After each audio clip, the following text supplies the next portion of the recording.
Are we ready? I guess. Yeah. Okay then. Good evening, Peanuts.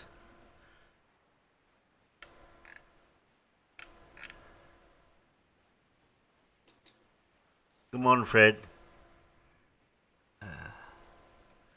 Haven't really got a lot of derp to pick from tonight. I picked a couple of videos that some debunkers did, and it looks like Dell's been down his shed again. That's the only one I can find for now to run through. Anyone else been hearing any rumours out and about derp? No, not really. Been a quiet couple of days then. Yeah, I think it has been. I think Flat Earth's they're losing momentum, Terry. Yeah. I heard FDFE got the Nathan treatment. Yes, oh yes, we watched that. My goodness. We watched the people that got to watch that was absolutely awesome. I haven't seen it yet. So. Well, I think he was on there for about it was a good hour. And he was Fight the Flat Earth was absolutely trolling Nathan. He was just doing it for his viewers, and every time that Nathan turned around and said, "I'll do what I want on my channel. You're live on my channel. It's not your channel." And then Craig would turn around and say, "Well, actually, you're live on my channel too, Nathan. So it goes both ways." That barge down into the wall.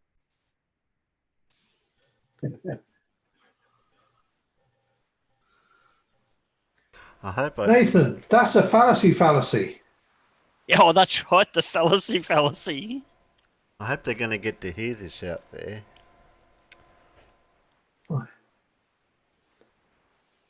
The fallacy. Yeah, I've got it turned up here. Yeah, I'll see if they can hear that. Except we don't wear a mask. Got the right video? I'm from the top. A better word, police the restrictions and everything. Oh, that's me. In Victoria, I know I should have got it sound. I should be memorising this times. Well, Oh, go back. Finishing any. This is something I accidentally recorded. I know. Oh, I think it's nearly there. You may recognise the voices. Oh, Aaron, you cracked me up, man. Appreciate it. Yeah, no, I appreciate it. I'll jump in and say good day. I haven't been here before. Oh, welcome. Oh, hey. Hey, Terry. Sounds like. Hey, Aaron. How's it going, mate? What's going on, Terry? Is this Terry Davies? Yeah. It is. Hi, Terry. Hey, mate. Slide What 22. do you think? It's like 22, I know.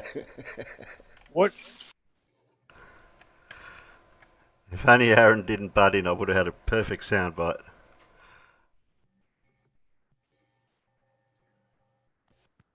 The old Travis. I think he just said that for shits and giggles. Yeah, well. Yeah, he I don't know. I don't know. I think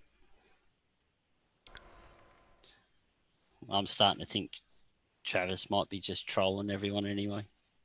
Yeah, well, if him going by saying it like that, it's like as if he wasn't taking it that seriously. Because he knew that he didn't mention it, so it was on his mind to actually say it. Unless he'd been watching my show, or Alan's show, to pick up on it. Because we were talking about slide 22. Don't know. I think he was watching. There's Because we're using the slide 20. I don't know who else is, but I know we've been doing it. yeah,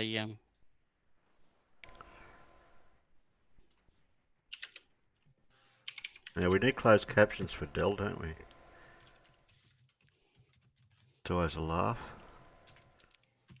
Okay, English. We use English for the translation. didn't we have a problem with Google translating him last time? Can we pick a different language? It might come out better. Czechoslovakian, yeah. What other languages is it? No, we've got English. Auto translate. You got Albanian, Arabic, Bulgarian, Burmese, Chinese, Danish. Oh, but that's only the subtitles. Yeah, no, they need to be in English subtitles. Yeah. Oh, this is just He's confused. This is just the back end of his show that he did the other day with when he was critiquing Sabine Hossenfielder.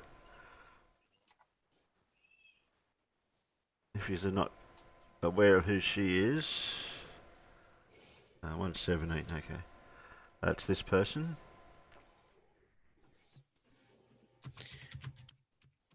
And You probably all recognise her. What I'll do, Terry, is I'll actually drop her. I'll drop her link out in the chat,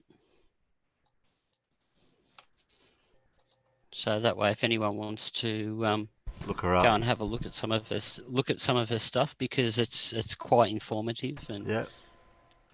fairly easy watching. Then the videos don't go for too long. You're saying? Yeah, no, they don't. They only go for about 15 minutes. Mm.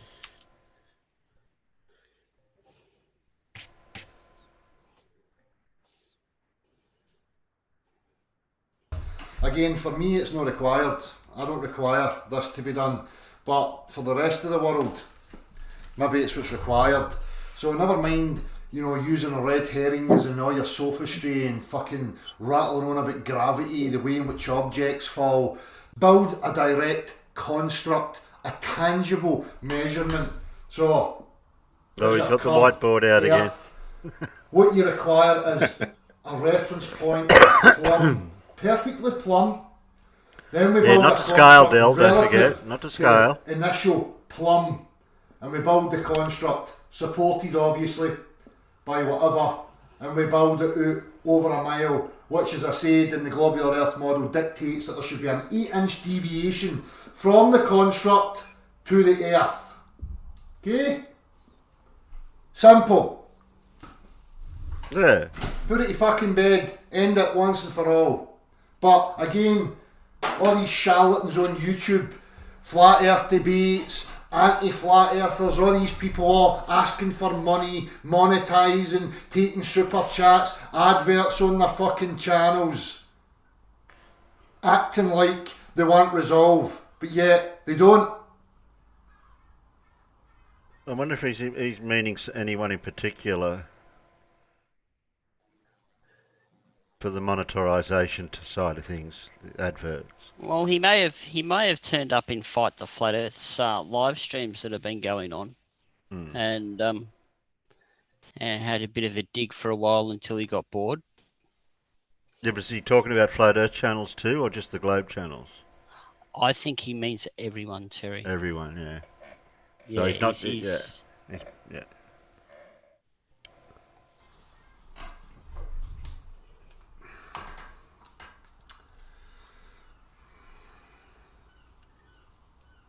I don't even know if this is live, because it's just showing me the fucking screen.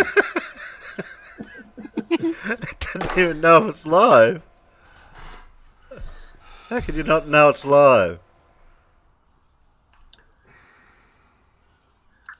Yes, Colin, that is exactly what a theodolite is for. Right, how are we doing, people? What's that, Alan? As to build something, you would No, have the one above. Isn't that uh what the odd light is for? oh yeah.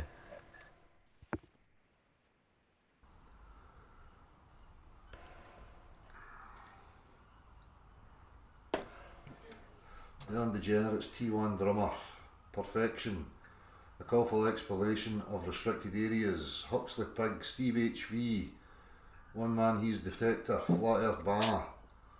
Have no sphere. But Dale, that would mean scientific practical demonstration. Is there pictures and cartoons? Exactly, mate. Exactly. That's how fucking absurd it is. Angry wee boy. Whatever. Whatever. You're right. I've said this so many times before. I am pissed off. We demand to know where the fuck we are here. And all this circus performance just riles me up. I've got nothing but vicious contempt for it. These people profess their intellects and their honest, objective skeptics, yet they continually misrepresent and try to straw man people with their propaganda, idiotic videos.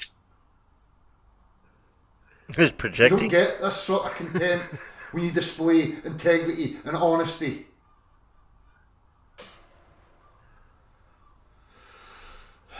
Scott Henderson, Bob Bobrovsky, Bloody Stickler Motor, Sick 2712, Party Pack, Shelley, Tracy Storia, Bible Book Club. Do you have a denim jacket? What the hell is he talking about? I don't know if he's reading something out of the side chat think he's or. reading How the you side doing? chat. Like the side Chris chat K, usually. TP in a tree, subs. Nick, Bob Fawcett, Andrew Calvert, Goldbar. You know what'd be Big really cool, Rab. Terry? Yeah. Next time he goes live, Mm-hmm. we need to go into his side chat and see if we can get him to say stuff. And then watch his show later and watch it. Okay. Exactly. Okay then. Yeah, but doesn't he usually stream at our odd hour? I don't think so. He When normally was it? streams it. I'm Yeah. guessing you're gonna. I'm guessing you're gonna say that 13 that's hours. Oh, it's 13 that's hours. going to be a job for a Brit, aren't you? Because it's going to Mm. be a convenient hour for us to. I think he streams in the UK's Our early morning. afternoon. I think it's our early morning it's because our this was early 13 morning. hours Yeah. ago. So No, that's late at night. So. yeah, Oh, that's no, in your early night. That's in evening. your night time. If 13 you hours look ago, 12. if you look at the light with the curtain on the left hand side in the corner, Yeah, I think it's daylight. you've just got sunlight coming through the window there. There's no shadowing. We can't tell. Flat Earth banner.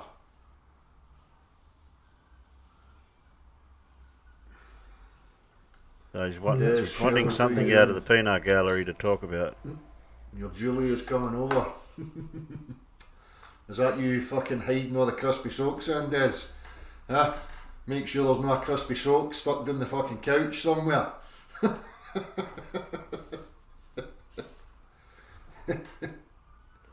Keith Anthony, Shire, You're the only one coming out there. Execrate Andrew, how you doing? Construct a straight line edge using the geometry from the initial plumb. Exactly, mate. It's so fucking simple. Rickus Vaticus. Big Bang Theory equals genre comedy. Spaceballs equals genre comedy. Space Force equals comedy. The sheeple are being mocked always, of course they are. Right in their face, continually. Perfection. Huxley Pig is a baller. He thinks he can prove the globe. I told him to send you an email, but he's too much of a coward. I've heard this all too many times before. I'm not interested in rational, reasonable, honest discussion. They'll jump about these fake flat earth, globe earth debate channels, right? Perpetuating a dichotomy and keeping people divided. And many times have they got to be told, objective reality is singular. There is no debate. You can either demonstrate your claims or you're talking shite.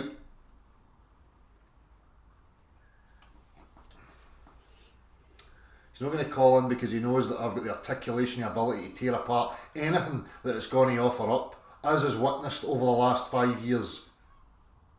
So, They can keep up their pretense all they fucking like. We know. You're a fucking numpty.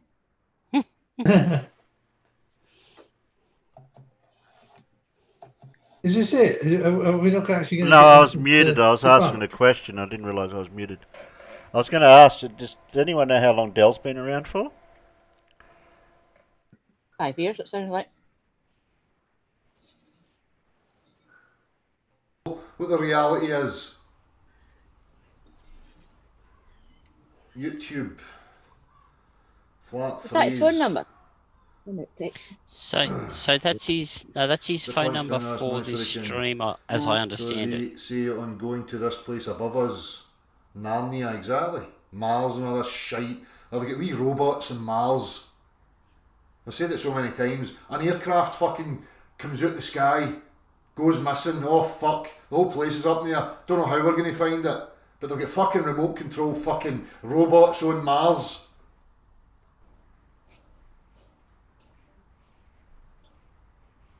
Saturn worship. Don't care. People can worship whatever they fucking like. So as long as they don't try and impose it on Such a me, I can sad give a life fuck. to be that angry all the time. Mm. He's got an angry attitude, yeah.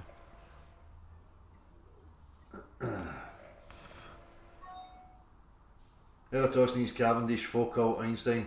As I said before, Selenelian, they'll laugh and ridicule our practical demonstrations of like how water behaves and how it can't conform to the exterior of objects, and they'll laugh with derogatory laughter and ridicule, saying, but the earth underneath's bigger and that mass attracts the water more, so therefore blah blah blah blah. And then in the same breath they'll invoke the Cavendish, which was on earth. And you ask the question, how did Cavendish isolate the already assumed existing gravitational field from his experiment? That's forget about bloody easy, isn't that. it? Use the Alan Evans. I've seen that comment. I did say Glasgow. Yeah, my to deliberately exclude Pitt. No, father's from Glasgow, uncles and aunties from Glasgow. Put your foot in it there. Well, you never know. People say the apple doesn't fall far from the tree. Oh, I just said that's a saying. I'm not no Yeah. implications or anything. torsion bar or some shite. Same time they're telling me that in order for them to demonstrate to me a standing body of water can bend, they need to go to some reference frame removed from Earth because Earth affects it. Yes, we know about the bendy water. We've got Peter's ball to show. They'll invoke the Cavendish because they're cherry pickers. They just cherry pick whatever they see fit.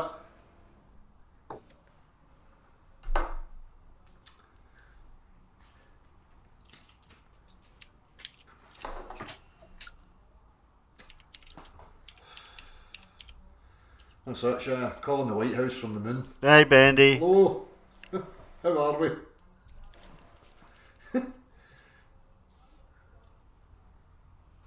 good day, The Bandy. 1960s, fucking brilliant.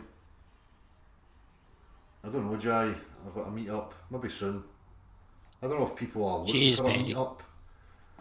You need to give me some feedback if people want a meet up or me to announce Tell some me sort where of Dale, I'll come. congregation somewhere. Then let me know. Can't have a congregation anywhere. Dale, I didn't get an email notification, neither does your live show up on my list of subscriptions. I used to get both. Like it's the same old fuckery from YouTube, Des. Same old shite. Exactly, Helen Degenerates. True science is the practice of unwavering skepticism and inquiry, constant challenge and re-evaluation.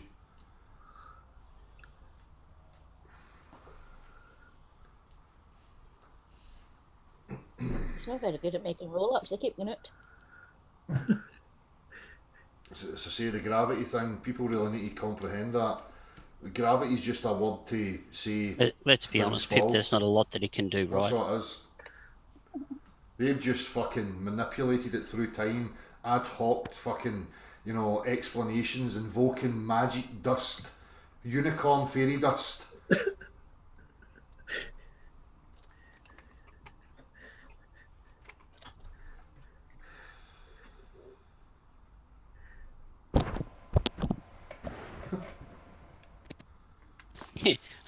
Neither have I, Bandy. You're right. That's it, Shire. Say it to everybody. Just focus on the assumed claim that was made to you. You're on a globe.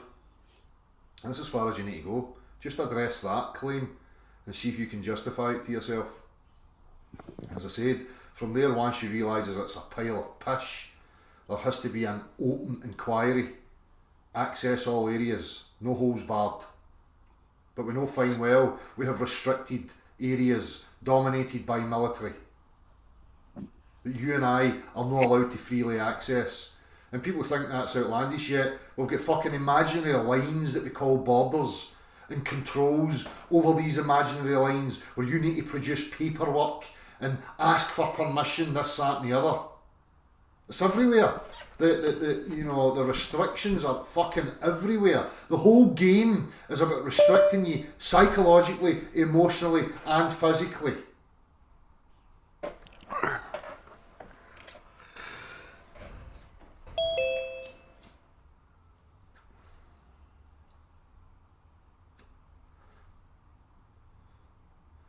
Exactly. Who's this Viva Stone, Steve HV? Viva Stone, evidence is for court cases and this isn't a court case. Exactly. Because they're trying to plead. They're trying to recruit disciples and keep their fucking congregations in order by pleading with them, using word salad sophistry.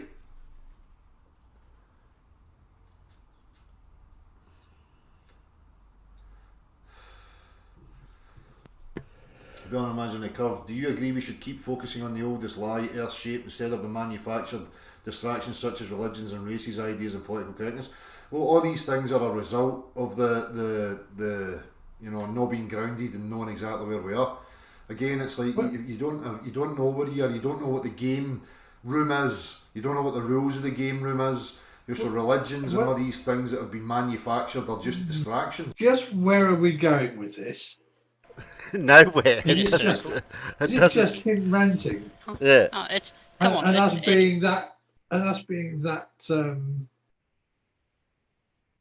stuck that we can't really say anything because it's just yeah. There's nothing to rambling nonsense. Yeah.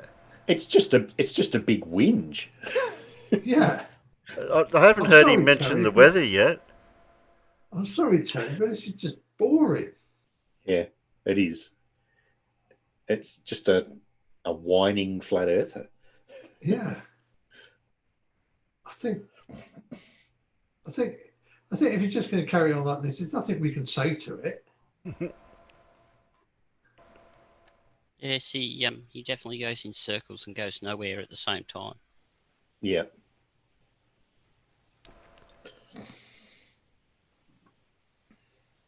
Well, like I said, I didn't really have much derp to find.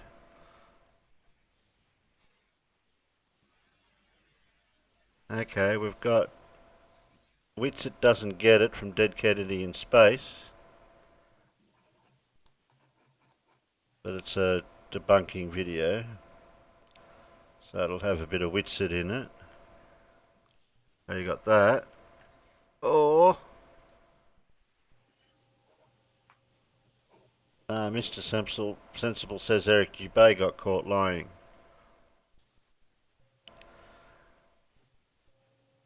I did have another one here for Planar Walk. Globebusters new flat Earth proof is proof of nothing. We've got one of them we could play. They're more what we usually look at the end of the show, though, aren't they? Yeah.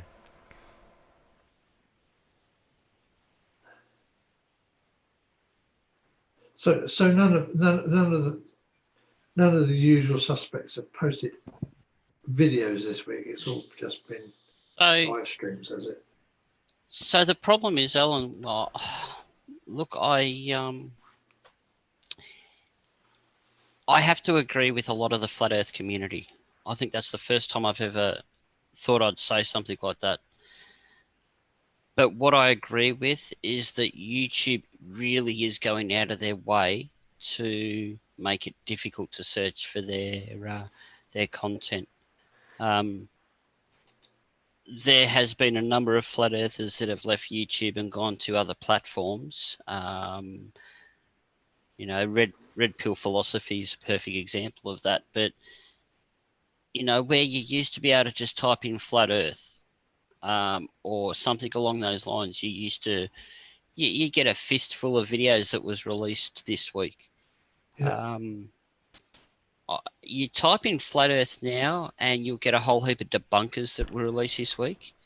I started changing my search criteria to stuff, insults that they call people that aren't flat earthers, like the word globetard, and that worked for about a month. Now that stopped working. It is becoming quite difficult to find random channels that's releasing flat earth content that believe in flat earth. So what about ether band and curve and gravity and all those other keywords? Yeah, Do gravity's... they help? You're more likely to, if you type in the word gravity, you're more likely to pull up a Where's Wally video or something along those lines. It is just becoming exceedingly difficult to find flat earth content.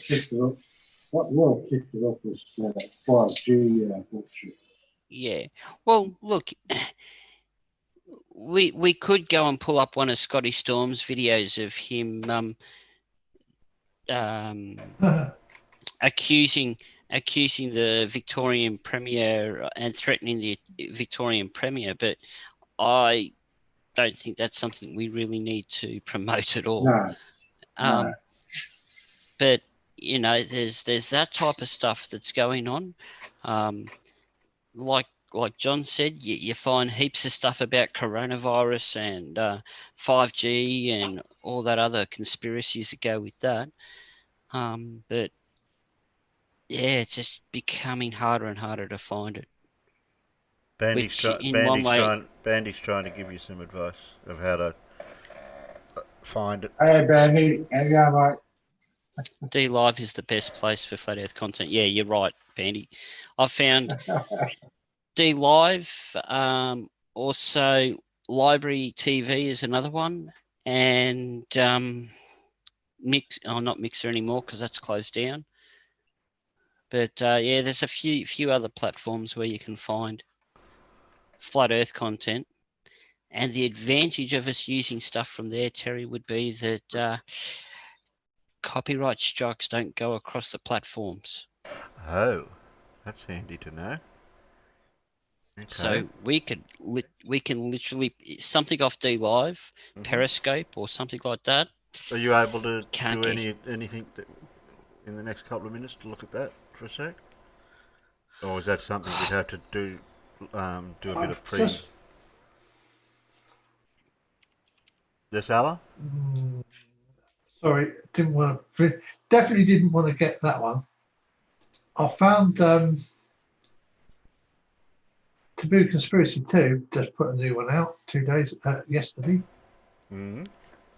Former Navy bridge watchkeeper discusses Fleur_T Earth. You want it? Well, we could.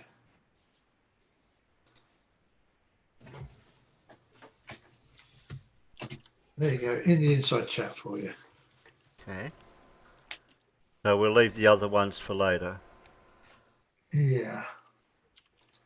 That goes. Hello, everyone. 14, it goes 15 Today minutes. But we don't have to do all of it. Taboo Conspiracy.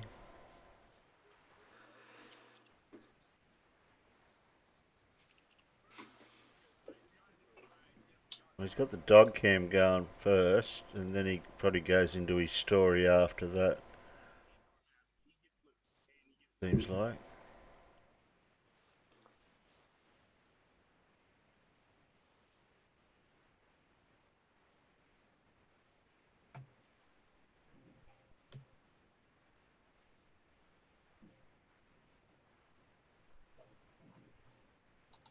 So is he talking here? Was that him talking to start with? I think so. Yeah, I think he's introducing the person they're talking about.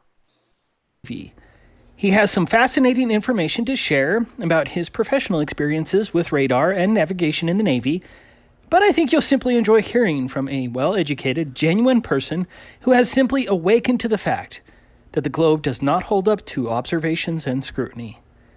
At the end, he emphasizes the forgotten fact that real science is not about believing anything.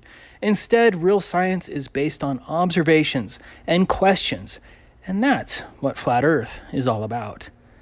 It's a very humble position. Again, if you are a globe skeptic and believe you have important information to share with everyone regarding the Flat Earth, please contact me at tabooconspiracy@gmail.com. Also, if you'd like to hear from other professionals regarding the Flat Earth, I suggest you watch Mark Sargent's playlist Flat Earth Testimony Shows by Subject Matter Experts. Yes, many professionals confirm a flat and stationary Earth. I'll have a link in the description. Anyways, I hope you enjoyed listening to TP as much as I did, and watch for him in the comments, as he did say that he will try to answer any legitimate questions you might have. I was born in the United Kingdom in 1969 and have lived in Canada most of my life. I'm married for 23 years and have 2 adult daughters. I was born and raised a Hindu by force, lived decades as a venomous and mocking atheist, slid into agnosticism for many more years, and within the past few years developed an extremely close relationship to my Creator and God. I don't know who or what God is, or even his real name, and I don't know which religion is correct. I understand God only as a creator who has given me anything and everything I have in life. I don't know much more than this. I grew up in Ontario during the 1970s in an incredibly multi-ethnic neighborhood. Jews, blacks, French Canadians, Anglo-Saxon Protestants, Turks, Muslims, you name it, our block had it. I can't ever say that I was ever an independent or even forward thinker, even though I did somewhat march to the beat of my own offbeat drum. I graduated from University of Toronto with an honors Bachelor of Science, completing a double major in toxicology. And you reckon Dell was boring? Might have to skip ahead a bit. At least we can understand the speech here, Terry. I wouldn't say exactly that I'm a flat earther. I'm a believer in the scientific method, which I define as determining the odds that a repeated set of controlled observations is due to nothing more than chance alone. That's your p-value for all you hardcore scientists. It's a myth and a lie that science proves things. Real science is about a null hypothesis and the rejection or failure to reject a null hypothesis. Every real scientist worth their salt will tell you they know nothing. And it's not some cooked up false sense of modesty, nor is it mockery. Real scientists understand the scientific method, and that's why they understand they actually know nothing. Real science doesn't tell you what you know. Real science tells you what you don't know. So to me, I have no idea if the Earth is truly flat or not, and I doubt I'll ever actually know. That stated, my own observations do not support and are not consistent with an observable Earth curvature in a globe sense. If the Earth does have curvature in the globe sense, the Earth is probably much larger than the accepted mathematics dictates, but again, I don't know. During my life, I was also blessed to serve in the Canadian Navy for 6 years. I was a junior officer, and so in the United States Navy, the equivalent ranks would be ensign, lieutenant junior grade, and I was trained in the bridge watchkeeping trade. A bridge watchkeeper oversees the entire ship while sailing on behalf of the captain. Responsibilities include navigation, conning, anchoring, vessel boarding, and overseeing emergency responses such as fire, floods, and man overboard. Bearing in mind this was more than 20 years ago, I was on what was then called minesweepers, and they were classified as minor war vessels. The bottom line was that if anything happened during the watch in terms of the ship running aground or being improperly placed into danger, it would be the captain and the bridge watchkeeper who would go to the brig. It's this naval experience of mine that relates to the flat earth question. Please remember all of these things happened 20 years ago, so I'll do my best to accurately recall what I can remember. It is always possible the testimony of others will conflict with my experience. You also have to remember that prior to my naval experience, I was a city-based landlubber, and I was not well suited to the true naval lifestyle. I sailed in and swam in both the Atlantic and Pacific Oceans. It was somewhat discombobulating for me when we were out at deep sea, which for me was at distances of approximately 250 miles from land. I don't know why I remember such a strange marker or number like that, but to my best recollection, that's roughly how far away from land I sailed at my maximum, meaning 250 miles. And I would know why that as well. Because something the size of a minesweeper is really, well, because it's really hard to lay mines that are in really deep ocean water and a bit pointless. Why would you? Sorry. I'd just like to point out one thing though. So he's turned around and said that he was an officer on a naval vessel.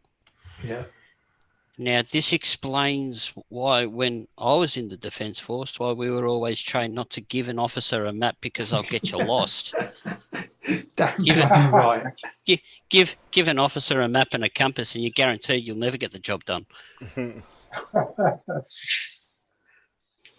No, but they're the ones that usually said, okay, well, can we go that way? And then the rest of them were able to figure it out for him. Yeah, like he alluded to before, though, Terry, is generally speaking, your officers, as it would be, they're fresh out of some type of university. They're quite often quite young when they're first year officers, and they're being given all of this power and belief in themselves, and sometimes, quite often, that belief is somewhat overconfident. Yeah, I remember at one occasion we had a flight. We had our boss on the ship. There was only one person on the ship who was younger than our boss. They just come out of boot camp. Because they've come out of university, they've gone through boot camp, and it's a first posting for them to get a sniff of what the Air Force was actually like. With a good solid chief and a decent set of NCOs to actually make sure nothing went wrong.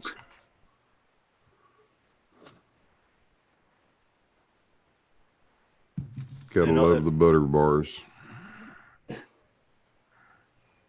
We call them butter bars. Yeah. Yep.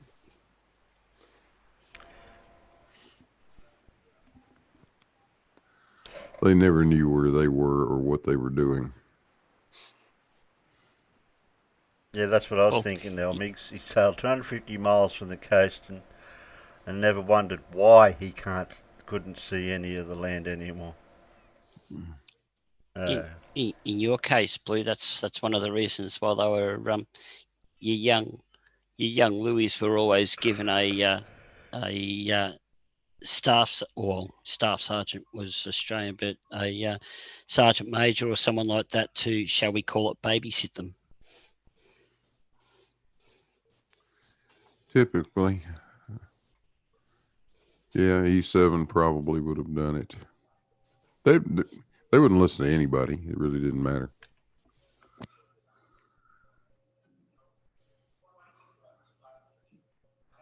I used to love to salute them left-handed just to see if they'd catch it. It's even better when they go to throw a right-handed salute, but then realise it's the wrong hand because you're doing the other hand, so they throw a left-handed salute as well. Yeah, exactly. You leave them standing in the middle of the sidewalk, looking at both their hands, the palms of both of their hands, thinking, "Now wait a minute, what did I just?" Did they get their left and right hands mixed up? Yeah. Oh God, it was. You catch one carrying 2 sacks of groceries down the sidewalk. I'd run to the other side of the street to throw up a salute just to see what they'd do. Stop and put both bags down, come to attention and throw a boxer. Yeah. Oh yeah. Yep. Hell yeah. Why not? Do that to a real officer and get smacked around a bit. But. Yeah. No, he wouldn't put the grocery bags down. He'd just hit you with the first one and then follow through with his elbow. Yeah. Stop being a dick. Yep. Now, what you hear out of a real officer is as you worse. Yeah. As you were, specialist. Mm-hmm. I didn't see you. You didn't see me. Yep. I remember being on the bridge and looking around and thinking that it was the first time in my life I could look in every direction and not actually see land with my eye. Oh, okay. So he did really. Sometimes I could make out rough, hazy shapes using binoculars, but I confess I can't be sure of what I saw, if anything. It made me feel weird, and no, I did not per se even notice that the horizon was flat in a 360-degree direction. What I mean is, the horizon was apparently flat, but I failed to note then, or appreciate then, that the horizon was apparently flat, and I could access a 360-degree view by walking around. I wonder what he's implying by that. To do with the flat Earth thing about the Earth being curved, but then we've already debunked the flat Earth horizon thing. But we all know the flipping horizon should look flat because we're looking at the edge of a disc. It's all the same distance away from us. Yeah. It's that old. I can't remember who did it originally, but it was one of the flat Earth debunkers. They got one of the old egg rings that you'd stick in the fry pan to make your eggs all the same size. Yeah. And they said, look, the bottom of this is flat. And then they went and put that on a globe model and said, see, it touches all the way around. There you go. That's why it looks flat. Yeah. Well, in the old days, they had the old crow's nest. You had to look at on the back, but you had to bloke up top. You could see further because he was looking over the horizon. It's just plain and simple.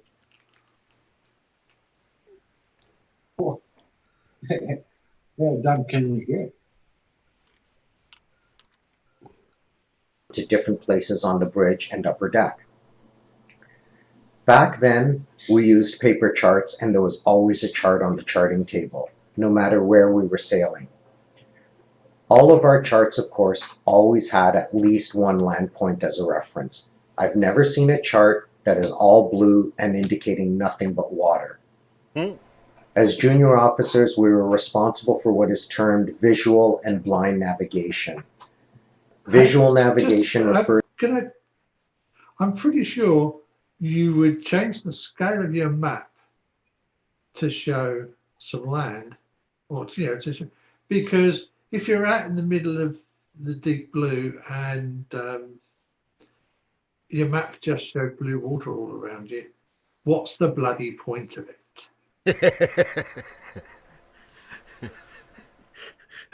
You pick a scale of map to show you something useful. Blue water all around you is not particularly useful. The only thing that might be good for is keeping track of other vessels in your locality. Yeah, because you need a reference point. It's like land's a reference point, but another ship or whatever. Well, you could have an island. There could be an island you out don't. there somewhere. Yeah, but mostly you're not going unless you're a submarine. Mostly, you're not that worried unless the water gets up, unless the bottom gets up really close to the top, because you're not going to bump into anything, are you? Refers to using a gyro compass on the bridge and visually measuring bearings based on landmarks, etc. Hang on, a gyro compass only works on a rotating Earth, doesn't it? That's right. Absolutely. Nope, I think he's found his first evidence.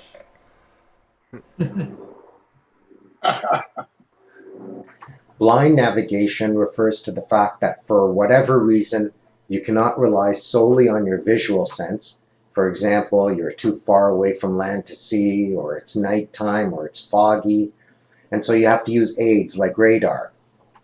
Trying to estimate for the height of the ship, I would have guessed that our radar reflector was probably not more than 100 feet from water level. Again, that's a very rough guess based only on my memory, and I can't attest to the specifics. I'm just trying to offer a rough visual. Going back to my experience about feeling discombobulated when I would look around and not see land, I would often comfort myself by going over to the radar and looking at the picture. Again, I never thought of flat Earth. Hey? I thought he'd be, if he was knowing the terminologies, wouldn't he say look at the screen? Not look at the picture? No, you call it a picture. It's a radar it. picture. Okay. That is actually the technical term for it, Terry. Well, okay, well that's something I picked up on then, because I would have thought, no, I'd call it a screen, and then you could correct me and say, no, you can't be a radar person, you don't call them screens, you call them pictures. Yeah. Definitely, it's definitely the picture. Okay, I don't think curling up next to the radar screen and sucking your thumb is the preferred reaction to not being able to see land. Earth or global curvature or anything like this back then. I assumed everything I was told was true and that the Earth is a globe. Anyway, I remember seeing our radar screen paint land bits, islands and islets, from as far away as at least 100 miles. Honestly, I remember painting land farther away than that, but to try to account for time past and my memory, I'll put it at the lower end of 100 miles. However, realistically, my memory strongly favors seeing land painted on radar well in excess of 100 miles, by which he's definitely not going to see any land painted at a 200-mile range, because at 200, unless there is something unless there's some really weird shit going on, which can happen very, very, very occasionally, because at 200-mile range, you're not even going to be able to see the top of Mount Everest. Actually, you might just get the tip of Mount Everest from sea level, but it would be, yeah. And relying on memories is not a reliable source of information. Yeah, I know. He keeps referring to his memory throughout this, which makes me feel suspicious in some contexts. Memories can be quite significantly distorted over time. Yeah. And yeah, I mean, you can see the tops of mountains. You know, you get somewhere where you have mountains near the coast, you can see the mountains at maybe 100 miles, depending on how high they are and the radar system involved. But He's definitely not seeing. He's definitely going to have a big struggle to see land at 200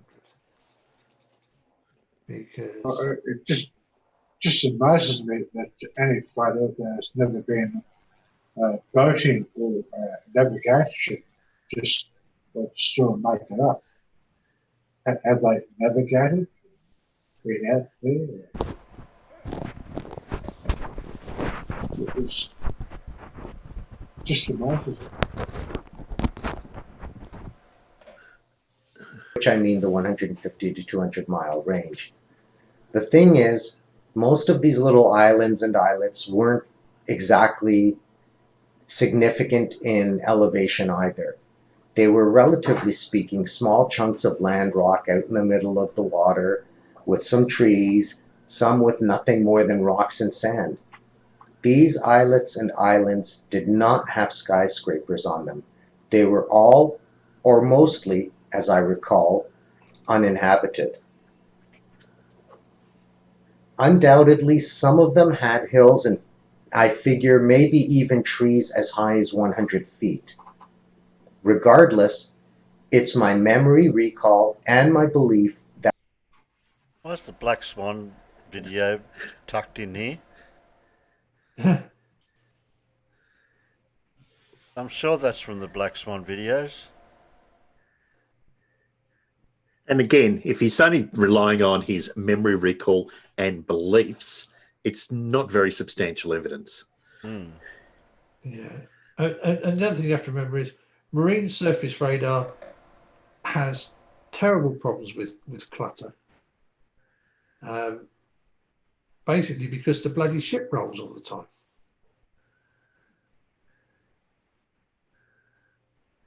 Now he's getting into belief with that you were painting land on a radar screen.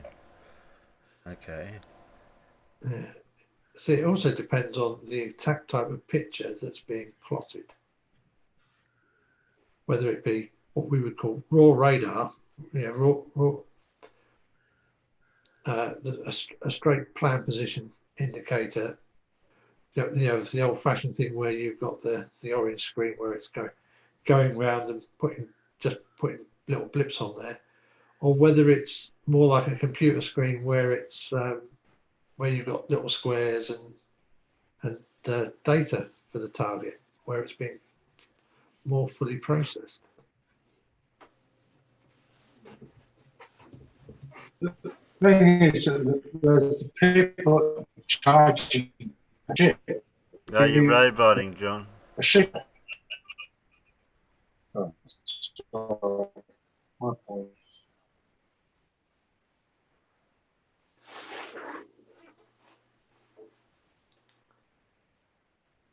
That we were painting land. Sorry? I said press play. Oh. On our radar screen at distances. Sorry, I was pressing play while you were interrupting me pressing play. Well in excess of 100 miles. The established mathematics, meaning the Earth curvature formula, suggests I shouldn't have been able to see these islets painted on radar unless these islets had elevations of a few thousand feet. I can only tell you that I truly believe I did see these islets painted on radar at distances of 150 miles or more, and these weren't exactly mountains popping out of the ocean. I leave the conclusion to others, and people are welcome to challenge my observation. My observations aren't infallible. I can tell you only what I believe I remember. And frankly, this specific naval memory didn't come to mind until probably some months after stumbling onto flat Earth research. This memory was otherwise dormant or lost for 2 decades. I don't think flat Earth is some big conspiracy where naval officers are standing around and discussing how they can hide the truth about the Earth's shape. I think the reality of it is that we just never thought of these things, and most people navigating ships don't think about the Earth's curvature in the globe sense. In planning our navigation passages, we never accounted for the Earth's rotation or global curvature. We planned our passages off of flat charts with a Mercator projection, which is not inconsistent with a flat surface Earth if the North Pole counts as the radial center. And we attempted to sail in straight tracks. They must have known That's that nonsense. with the maps. Hmm. You can't say that they. Yeah, I mean that's nonsense. A Mercator projection is not consistent with a flat Earth at all. It's a representation of a globe Earth. He's just straight out lying there. Wonder why he's got 4 or 5 compass roses on that same flat projection. I wonder if he ever asked himself that. Look at them. Let's see. There's 1, 2, 3, 4. What do you need all those for, buddy?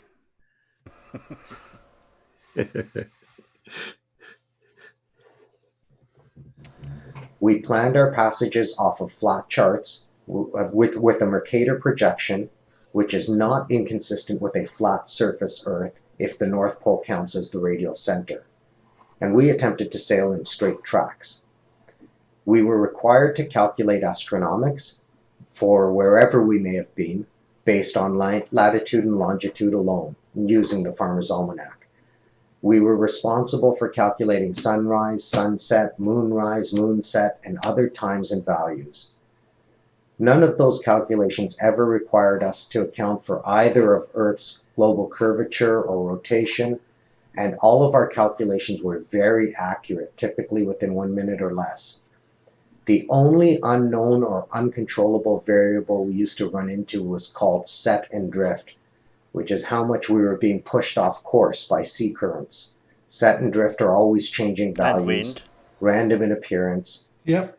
Wouldn't be just sea currents, it'd be the wind as well, wouldn't it? I think that's why they call it set and drift. I can't remember which one's which, but one will be wind powered and the other will be current powered.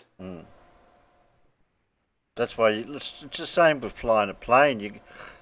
If you're just flying off instruments and you didn't set a waypoint, you check your direction as you're going to make sure you're still flying in that direction, or sailing in the direction that you started out to sail at.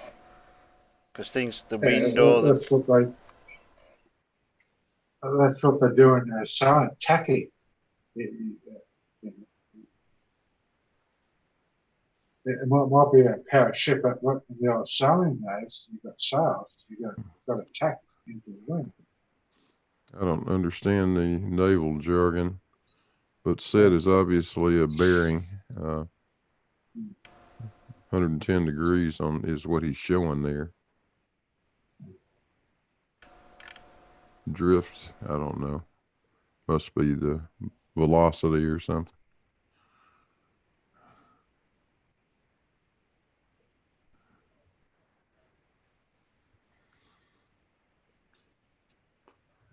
I don't know. Yeah, that's the problem when you're trying to talk about things that you don't actually know about, isn't it? Yeah. But we'll admit that, won't we? I should shut up because I know nothing about naval navigation whatsoever. Same here. I've only done a bit of aviation. So, well, I understand what set and drift is now. Set is the direction of the ocean current, and drift is the actual speed of the current in that direction. That's what set and drift are. Thank you. Okay. Good. Thank you. We've learnt something. Well, I had an idea that the wind and current move you off course somehow. I don't know what you're going on about, Stingray. I wasn't in chat. Based on sea current and have no known accurate predictor. My advice to flat earthers is this. Real science is based on believing nothing anyone tells you, and that includes me. Real science is based on observations and questions, and I think the flat earth community has been doing a great job of aggressively asking all kinds of questions based on observations. I think it's a badge of honor and victory when flat earth people are ridiculed. If people do not want to discuss observations, especially when their own observations are inconsistent with their previous belief, that indicates someone with a small and closed mind. I've lived my life long enough as a small person with a closed mind. I'm willing to answer questions in the comments section, and I thank you for your time. I think that depicts a normal thing that I see in society, in certain groups, where people get brought up sheltered and not knowing what's around them, and then either get put into a certain situation, and that's all. They don't know anything else what's going on.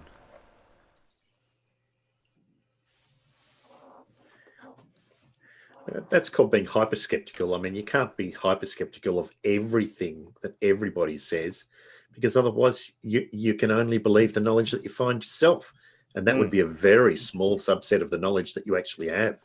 Yeah. Well, the same thing when you get on the board, so you just build up everything, but the engineers design and construct it. You just follow the instructions, and what this bloke is doing, just taking his own idea on, yeah, this is it. Yeah, he doesn't have to realise what it is. He doesn't know the intricacies or anything. Just do the job. You speaking English, Dean? Your mic sounds terrible, John. Yeah. You need to take the potato under your pillow, man. Oh, sorry. So Terry, what Stingray's talking about? I'm just gonna drop it down in. I'll put it in your stream stuff and homework.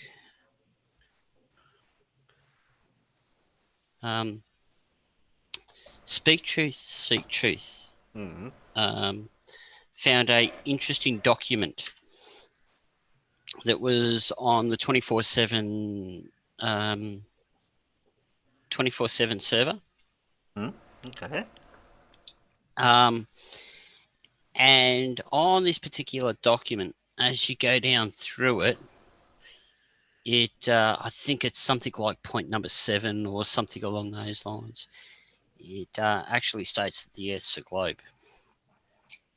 And this was in their evidence that the Earth is a flat, is flat. Okay. Section of 24/7. Somebody made a boo-boo. Yeah, so I've dropped that link. I don't know if it's worked or not. I don't know, where are you? I told you down in stream homework. Oh, over there. Okay, I have to go over there. I'll walk all the way over here then.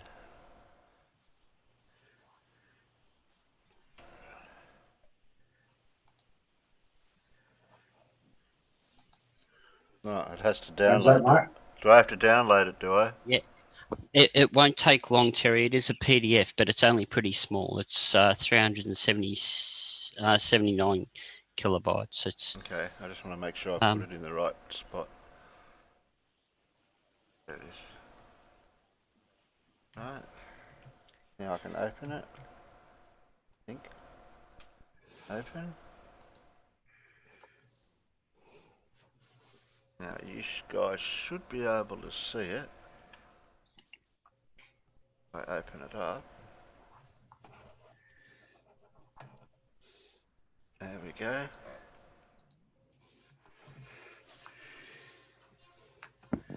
Alright, so this is their. What were they claiming this to be? This paperwork. So this is, as it says, it's the Flatsmackers playlist.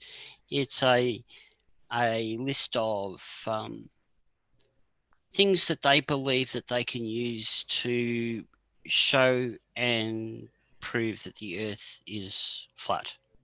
Okay. And it goes through, as you can see, multiple table of contents. different areas. So you got the table of contents. a lot of it's the stuff that's been debunked so many times it's not funny. It goes through giving you, it even gives you stuff like the Earth curve calculator and all of that type of stuff, like you can see there. And yeah, if you keep going,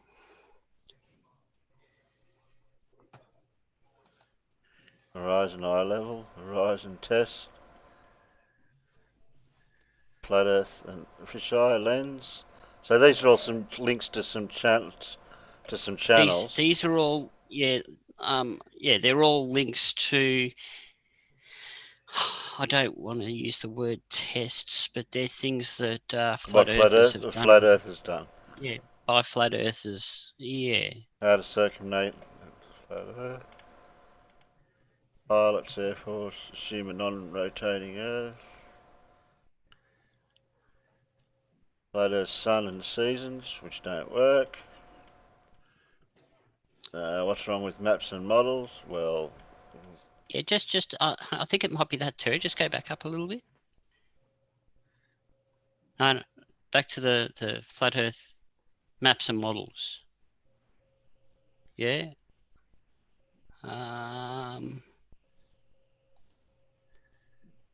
Right. So read that paragraph just there. What, that one? Yeah, that's the one. That one. Flat Earth maps misrepresent the surface of the Earth in some way. No map can rival a globe in truly rival representing the surface of the entire Earth. However, a map or parts of the map can show one or more, but never all of the following: true directions, true distances, true areas, true shapes. For example, the basic Mercator projection is a unique. It yields the only map on which a straight line drawn anywhere within its borders shows a particular type of direction, but distances are easily and grossly distorted near the map's polar region. So this is meant to be their evidence for flat Earth. Yet they've got a statement in there that clearly shows that no, flat Earth maps don't work. So even their evidence is against them.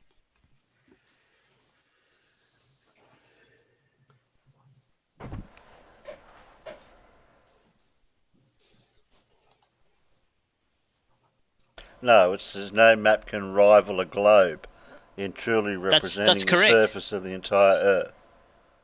That's correct. That's their evidence.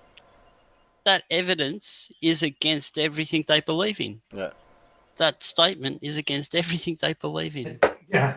I think that's because they upped it and copy pasted it from somewhere else. Yeah. As a yeah. Oh, this is US. This is from the US Geological USGS. So that's the US Geological Survey. Alan, if we go to a court of law for murder, and then the lawyer that's defending the person that killed someone gives everyone the evidence that the bloke did kill him, they still lose. Yeah. You know,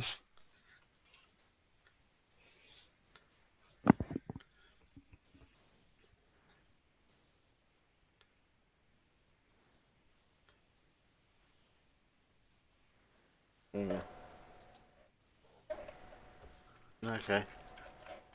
You'd have to read all that. Yeah, it's something you need to sit down and go through. But there's some good material. So who's using this playlist thing? Who's actually citing this as? So, like I said, it's come off the 24/7 Discord server. Mm. They've got it in their evidential room for proofs there of the flat Earth. Okay.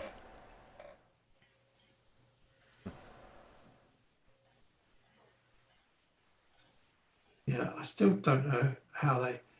Yeah, like you said, a map can have a couple of those options of directions, distances, and sizes, areas. You can't have all of them.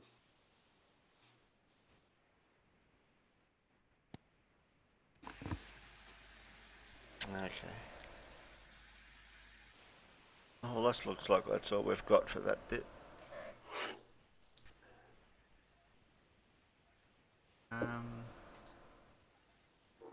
What else have we got? Well, it's going to be a bit of a short short show tonight by the look of it, because there's a few things we haven't got. I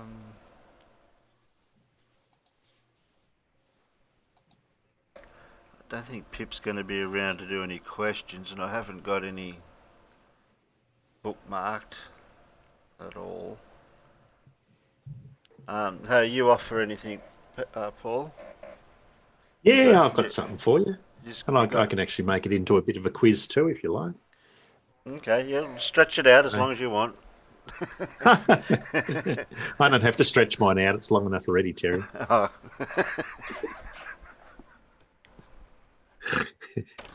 Was that... Okay, I won't go there. No. All right, let's see what I can find here. You said you already didn't have a problem with that.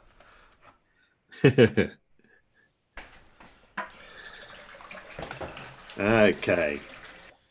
Can you see that, Terry?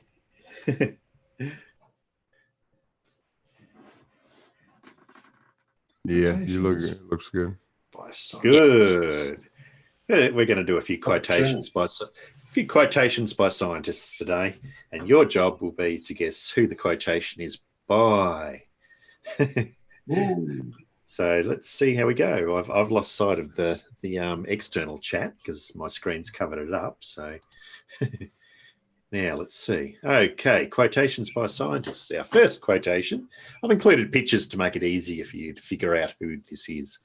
First quotation is, "The great tragedy of science, the slaying of a beautiful hypothesis by an ugly fact." And that is generally how it goes. That you can make the most beautiful hypothesis in the world that you think explains everything, and then along comes an ugly fact that just blows it out of the water. So who do you think this quote was by? Anyone got any ideas?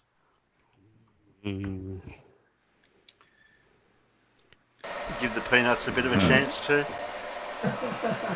Yeah. I would say pretty much everybody with any common sense has said that, but yep, that's right. But who said it first? I don't know. Well, I'll tell you, it was Thomas Huxley. Oh. Okay. Next one. Oh, sure. Yeah, that was him. I forgot now. Yep, that was him. Yeah, you'll know who this one is. It's a bit unmistakable, this picture. All right. The difference between stupidity and genius is that genius has its limits. And haven't we seen that? That is definitely demonstrated by the Flat Earth movement, that stupidity has no limit. And, of course, this was quoted by? Albert Einstein. Albert Einstein is the one. Yes, Albert Einstein. Cool. This one. Nothing in life is to be feared. It is only to be understood. Now is the time to understand more and fear less. And of course, this was... Is that Marie Curie? Marie Curie. Yes. Marie Curie. Yep. Good. Yes. Next one. Never give up. I invented algebra and the laws of electricity, and I never learned how to count to 100. I'm sure he's lying about that because he probably could count to 100. He's a mathematician. Anyone know who this is? His surname starts with G, and there's a measurement of the Earth's magnetic field that carries his name. Gauss. Gauss is Gauss. the right one. Carl Friedrich Gauss. I'm sure he could count to 100 quite easily. Oh, I bet he could. Yeah. Oh, that's not a Right. difficult one, is it? No, it's not. I would rather have questions that cannot be answered than answers that cannot be questioned. Exactly. Famous Right. American physicist. Yeah. Who was it? Yeah. Who was it, John? Oh, I forget. Famous, but you forget who it was. It's on the tip of the tongue, Yeah? Yeah. Johnny, Richard Feynman. you in the toilet? Yeah. It sounds like you are. Sorry, I've got a bad mic though, you know. Okay. All right, next one. Quiet people have the loudest minds. Because they're busy thinking. Yeah. Who is it?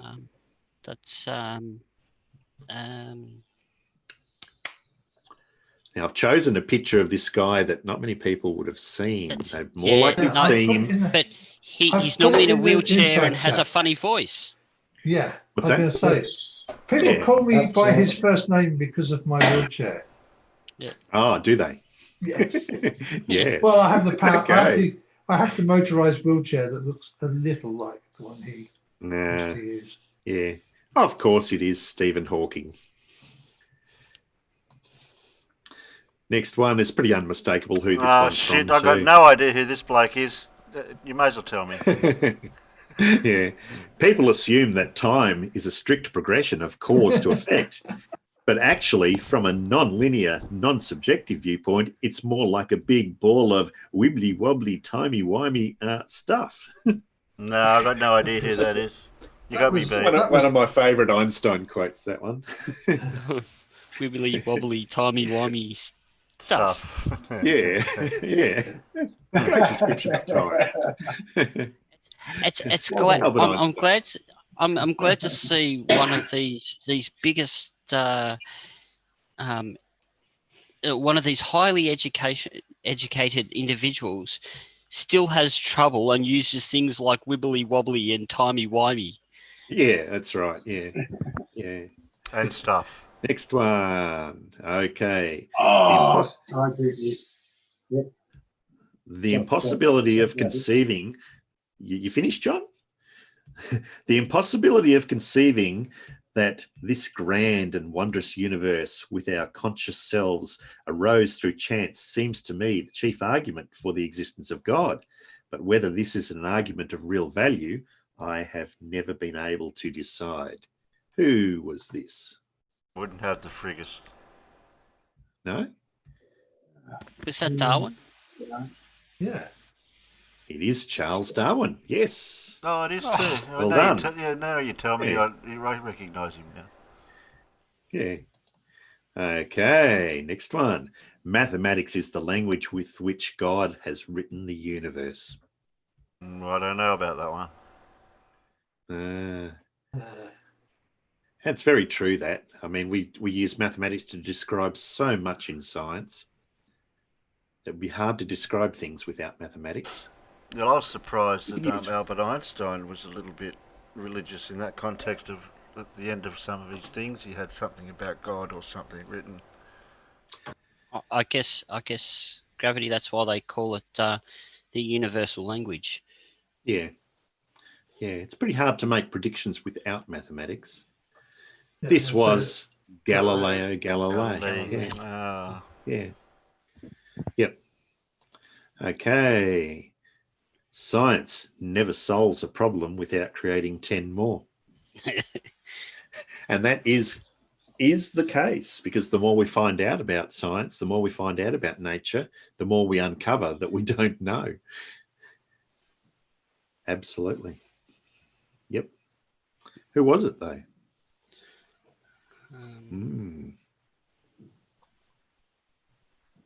A hint. It was George Bernard Shaw. Oh. There you go. All right. This one you all know. This is an easy one for you. The cosmos is within us. We're made of star stuff. We are We are, I've mistyped there. We are for the cosmos to know itself. Yeah. Somebody done a typo. So we exist for the cosmos to know itself. Initial CS. I've really misspelt that, haven't I? Carl Sagan. Yeah.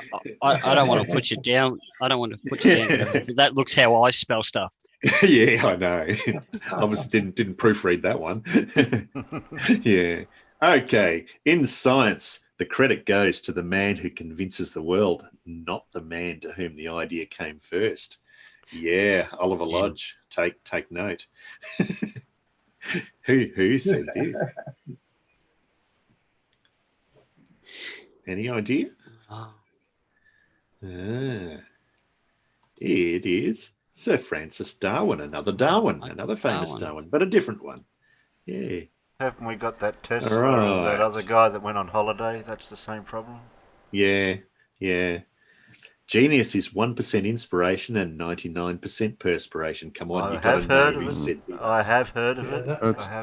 That's one of his most famous quotes, really. It is. It is. Yeah. Who is it? Thomas Alva Edison. It is. That's correct.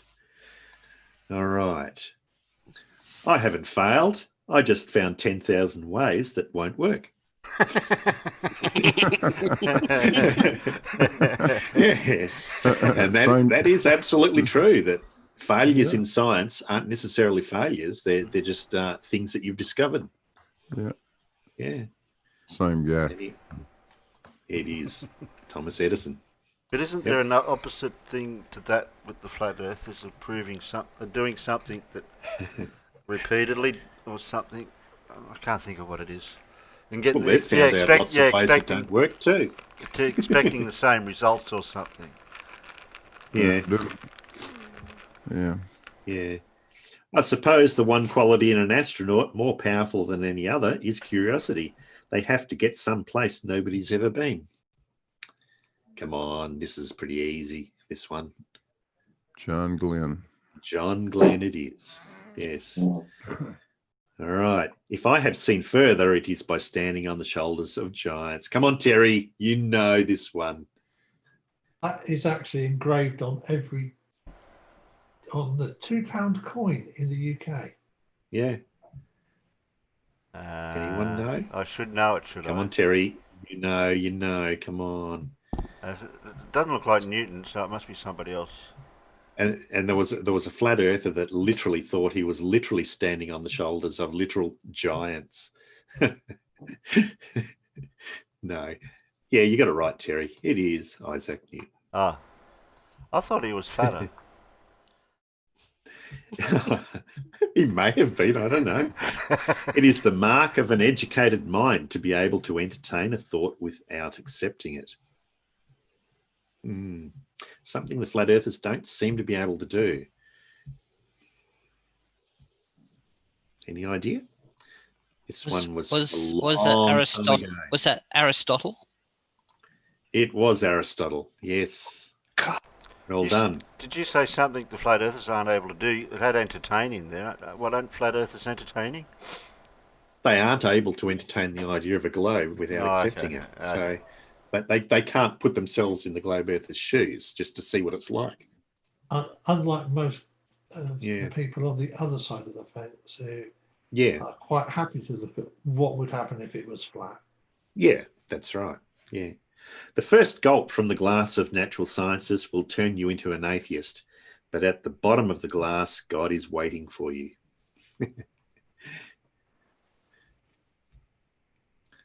Basically, what he's saying here is you can explain so much with science, but ultimately it all gets down to the point of we can't ultimately explain everything.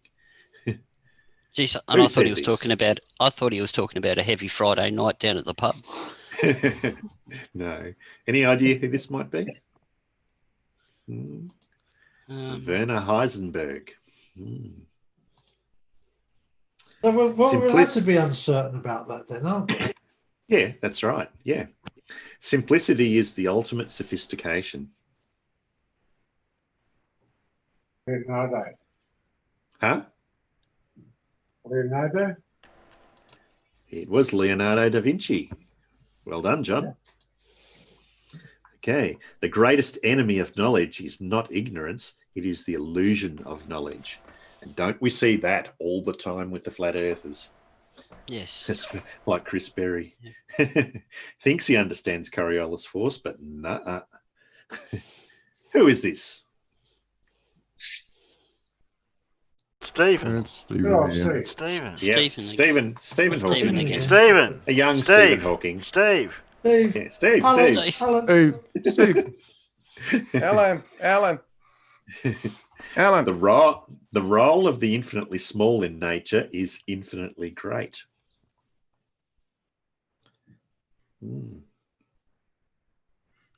Any idea? No. I. It was What? Louis Pasteur. And he was talking, of course, of microorganisms. Yeah. Yeah. Oh, if you'd have gave me the clue about milk, I would have probably got it. Okay. Now you got to know this one, Terry. You got to know this one.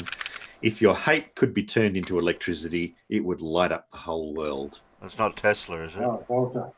Yeah, Nikola Tesla, of course. Yep. There are those who reason well, but they are greatly outnumbered by those who reason badly. Absolutely, that is definitely the case. It's funny that a statement like that can last through the ages, isn't it? Oh yeah, and how it's true. Does his last name throughout start time. with a G?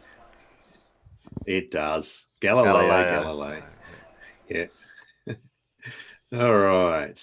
Mathematics reveals its secrets only to those who approach it with pure love for its own beauty. Anthony Riley. What? That was what his thesis paper was about. Where'd you pull that one out? No. The mathematics that Anthony does is ugly. Starts It's an with ancient A. person. A. Come on, it's A. Starts with an A. yeah, but there are a lot of them that start with an A. No. Oh, Archimedes. I Yes. took the wrong A. Yeah. An expert is a person who has made all the mistakes that can be made in a very narrow field. Yep. Oh, so Sleeping Warrior is an expert then. Well, he does have a narrow field. Yeah. And he's made all the mistakes. Yeah, he's made a lot of mistakes, but not enough yet. Uh-huh. Who is this? From the Netherlands. I don't know any Netherlands. Or do I?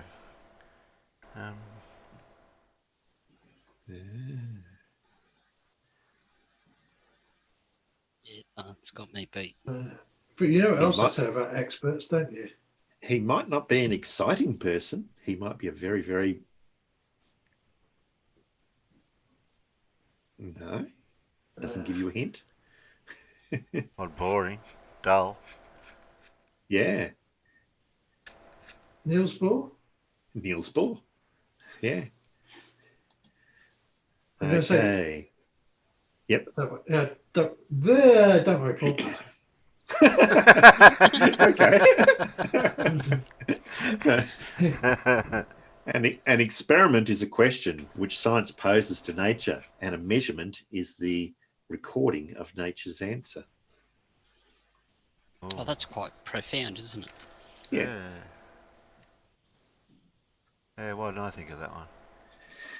Who said this? Yeah. That guy. That guy there did. Come on, do I got to beat it into you with a plank? Yeah, that guy there did. The guy Oh, on that the is screen. Planck, is it? Oh, Max Planck. Oh. Yeah. He invented a length of measurement or something, didn't he? Well, he didn't invent it. It's named after him. Well, something. Yeah. It's the smallest length you can have. Yeah. The Planck length. Yeah. God created two acts of folly. First, he created the universe in a big bang. Second, he was negligent enough to leave behind evidence for this act in the form of microwave radiation. Hubble? No. Paul Erdos. Erdish. No, I've never He's heard a of him. mathematician. I never heard of him. Yeah. All right. There may be babblers, wholly ignorant of mathematics, who dare to condemn my hypothesis upon the authority of some part of the Bible, twisted to suit their purpose. I value them not and scorn their unfounded judgment. Is that Kepler? That was Nicholas Copernicus. You're wrong, Alan. He was the one that basically postulated that the planets go around the sun. Yeah. Oh, that guy. Because that's what his mathematics told him. If your experiment needs statistics, you ought to have done a better experiment. Ah, okay.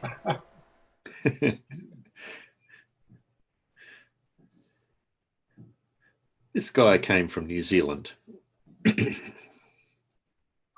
Big fella. Don't know any New Postulated Zealand. a model of the atom. An early model of the atom. Be very famous for that. He was Ernest Rutherford. Ah. Yeah. Right. There is no law except the law that there is no law. Wait. There's no law except the law. No law. That's a bit of a conundrum, that one, to me. It is, isn't it? Yeah. Who would have said this? I thought Bill Clinton said that. It sounds like a Bill Clinton or a yeah. It was John Wheeler. John Archibald Wheeler. Sorry, never heard of him. Pretty famous physicist. Are you going to read out all those numbers? No, I'm not. I believe that there are that many protons in the universe and the same number of electrons. Okay.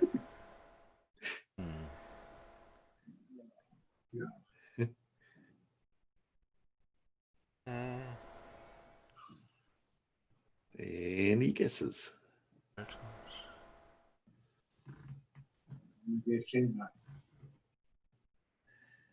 He's a sir, and he went on a voyage to verify general relativity.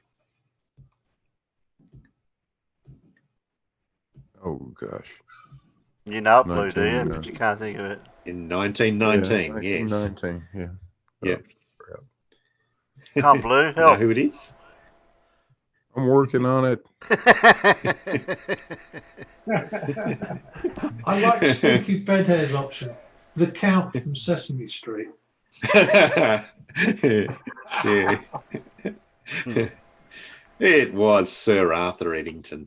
Eddington, yeah. Yeah. I kept trying to say Shackleford, knowing that was wrong. I'm against religion because it teaches us to be satisfied with not understanding the world. I know him. Yeah, you do. He's actually the great-grandson of Charles Darwin. Oh, you should have heard his debate he did with this woman in her office in a one day. Yep, you've got the right person, Terry, but what's his name? Yeah. I'll give you a hint. He's a bit of a dick. Richard. Yeah. I was listening to him too on the stage with Bill Nye and all the other guys one time. I want to say Hitchin, but I don't think that's No. right, is it? Not Hitchens, no. It's Richard Dawkins. Ah, Dawkins. Yeah. All right. You never change things by fighting the existing reality. To change something, build a new model that makes the existing model obsolete. Oh. That's pretty much what we need, the flat earthers need to understand. that you don't change things by attacking the globe model. You change it by building a new model which explains things even better than the globe model and makes the globe model obsolete. Wasting your time trying to attack the globe model. So who said this?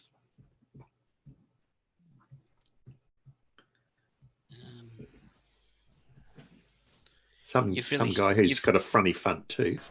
you've really started to get to the obscure ones, haven't you? Oh, not really. Buckminster Fuller, the one that invented buckyballs or Buckminster Fullerene. Okay, science, my lad, is made up of mistakes, but they are mistakes which it is useful to make because they lead little by little to the truth.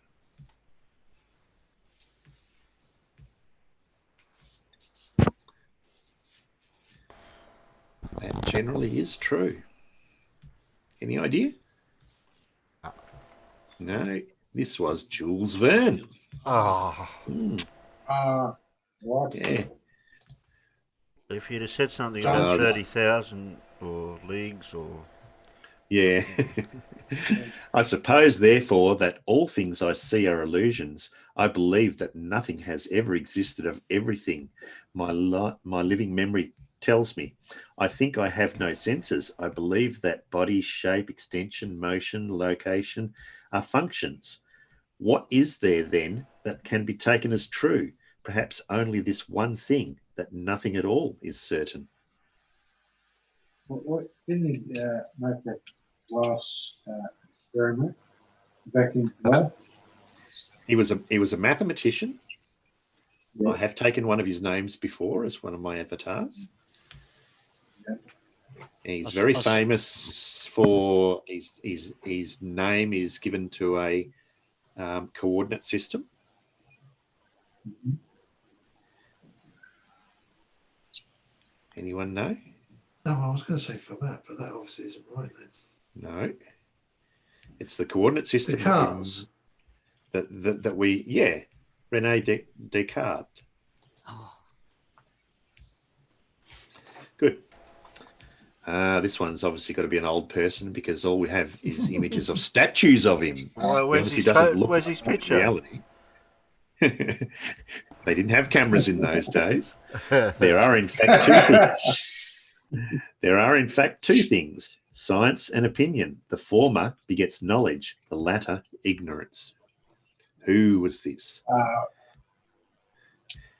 Come on. We've been through Aristotle. We've done Archimedes. Who else is there of that time? Socrates. It was Hippocrates. There you go. Yeah. That's where you got the word from, hypocrite. Yeah. Yeah. Sometimes we stare so long at a door that is closing that we see too late the one that is open.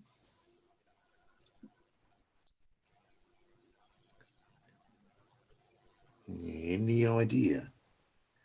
No, I don't know. This one should ring a bell. Quasimodo. Alexander? No. Alexander Graham Bell. Yes. Okay. Didn't he invent the telephone? Now, it is quite clear to me that there are no solid spheres in the heavens, and those that have been devised by the authors to save the appearances exist only in the imagination. See, guys, they knew even back in this time that there was no dome. Going back to the guy before that, Alexander Graham Bell, didn't he invent the telephone? What's that? Yeah. Yes, he did. Sorry. He did. Do you know what the second thing? One of the people. You know what the second thing he invented then? The second telephone. Yeah. Yeah. No, the wrong number. The crank call. Telemarketer. The telemarketer, yeah. That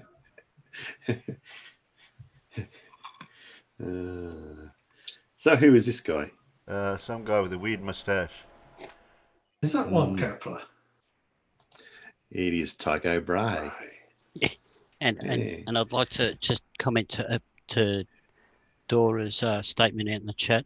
Yes, Red Pill is so jealous. All right, here we go. A chemist who is not a physicist is nothing at all. There you go.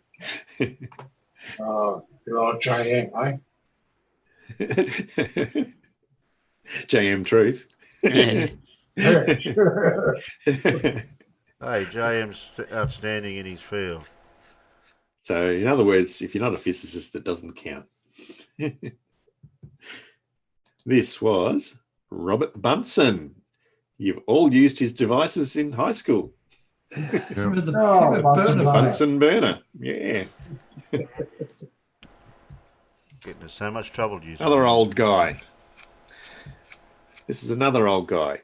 And he said, Eratosthenes declares that it is no longer necessary to inquire as to the cause of the overflow of the Nile, since we know definitely that men have come to the sources of the Nile and have observed the rains there.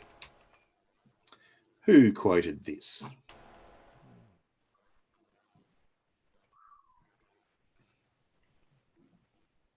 It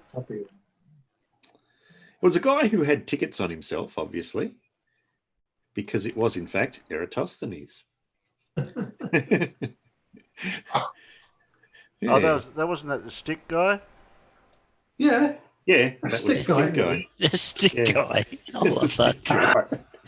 There you go. That's your lot for tonight. Well, that's how I remembered these things. I've got to use little things like that to remember them. So there you go. That's your lot for tonight. Thanks for that, Paul. Something a bit different. That was different, That was really good. Yeah. Well done, mate. I don't know how the peanuts will go. And maybe you learnt a bit of history in it too. Oh, you didn't tell me there was going to be an exam after this. Or a test. It's the only way to make sure you learnt something, Terry.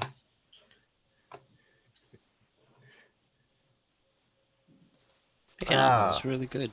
Well, that was our combination derp media with a bit of quiz rolled into one.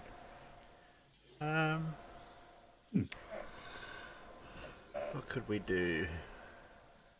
I've still got those couple of videos. Have we got anything over in the Discord for Shield? Who's Shield anything lately? There's a few in there, Terry. Yeah, I've got Where's Wally? Sleeping Warrior, this is how you demonstrate gravity is a real thing. Okay. Well, Sleeping Warrior Don't having you a just bit of a hold problem. something out in front of you and drop it? Yeah, but it's I don't know. I don't know what Sleeping Warrior's assertion is for that one. I'll grab that.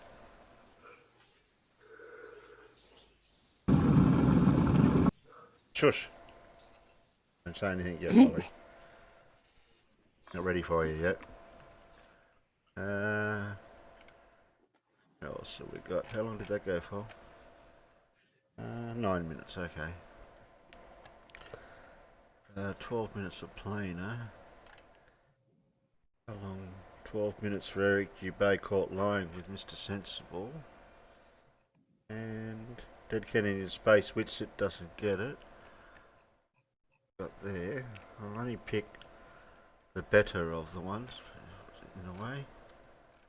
Who else have we got here? B-Ball did airplanes in flight on Google Earth. That's clever, that one.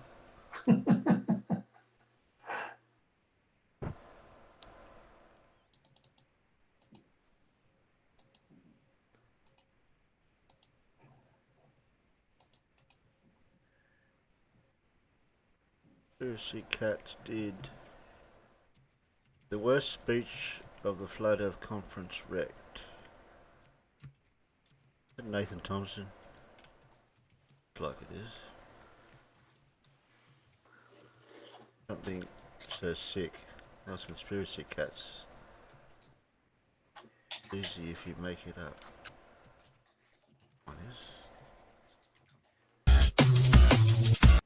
Oh, it goes for 24 minutes.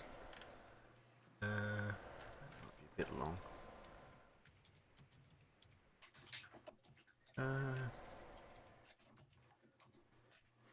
This flat Earth pilot doesn't know how the Mars helicopter works.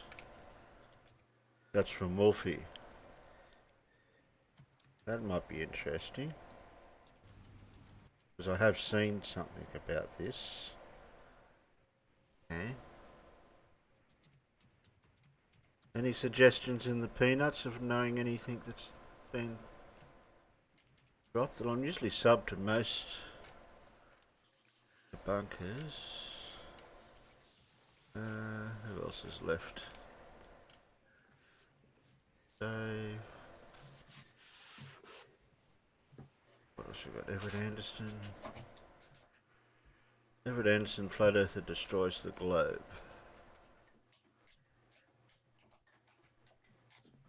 Yeah. I think we might have enough. Oh, Mr. Sensible's mage thing. How's that going?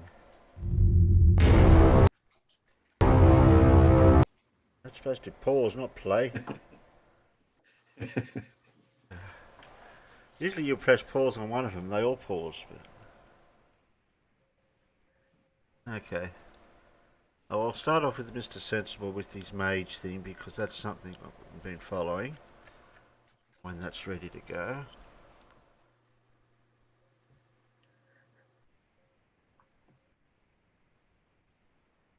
You got no updates yet, Blue, have you?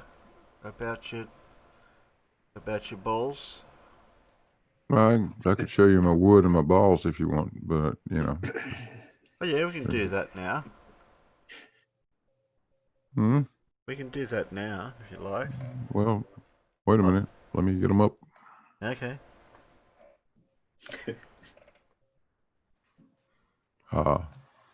This is a good picture.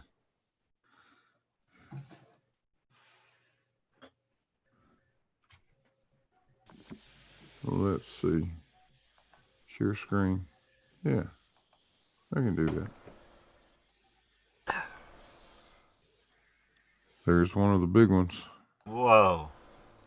Goodness. That is a big ball. Yep. 6 inches in diameter, weighs about 50 pounds. Hard to handle.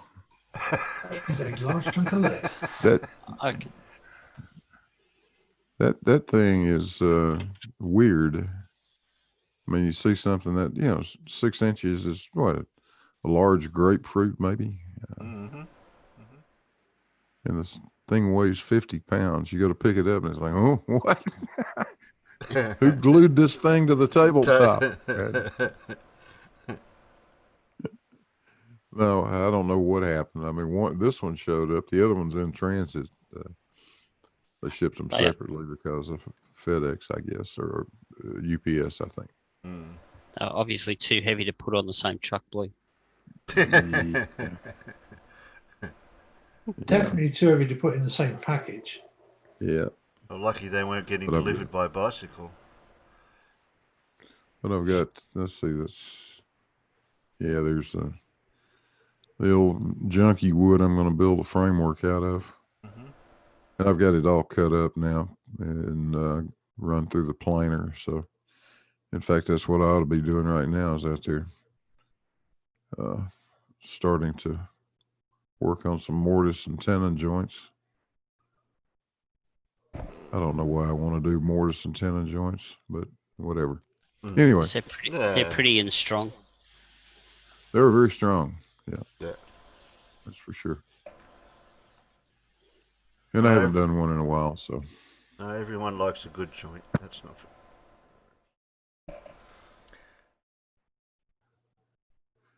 But hopefully, I can get the frame finished next week sometime. And we'll move on from there. Are you going to attempt to polish those ones? Oh, yeah. Yeah, I'll clean that up a little bit. That's got a lot of mold gook on it. They didn't do a very good job cleaning it, so I'll brush it, wire brush it a little bit, and knock off some of the rough spots and sand it and whatever. Yeah, make it look a little better. Make it look pretty, sort of.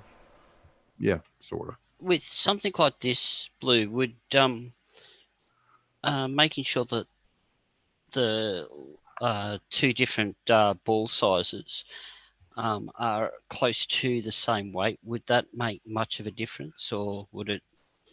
It would introduce a variable, and I want to be sure that they are very close to the same weight. Yep. The small ones it become very obvious if they're not the same, because the beam won't hang level. Yep. The same thing would happen, I suppose, theoretically, with these big guys, but it's really got it. Well, it's got to have a bearing up at the top, so it could be a little bit out of whack, and you might not know it. I'll weigh them and get them as close as I can. They won't be, they're not going to be within, grams of each other. I don't think I got anything that'll weigh it that closely, but I'll get them. Not if they weigh 50 kilos each. Yeah. Lou, Professor Phil would like to know: is the timber Oregon pine? I can't absolutely vouch for what the wood is. It's classified as SPF, which in the U.S. means spruce, pine, or fir. It could be any of them. Yeah. So your basic cheap softwood. I'm thinking that the 4x4s, which are actually 3.5 by 3.5 inch, those posts I think are probably fir, probably Douglas fir. Looks a lot like it to me, but I don't care. The species is not very important with that. Just at least it's it's all softwood, so it makes it easy to work with.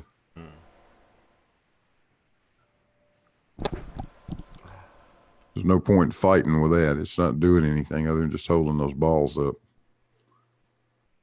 So obviously you're going to have a beam so that you can move your large masses.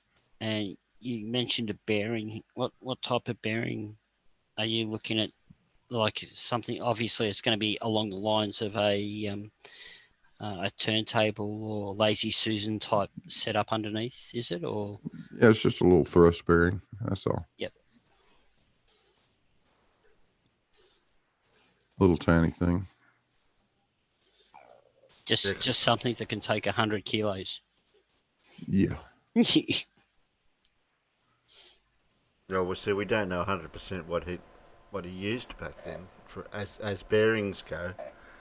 Like how their bearings were utilized back then in any other devices. So right. Yeah, this is where my experiment begins to deviate a bit from his.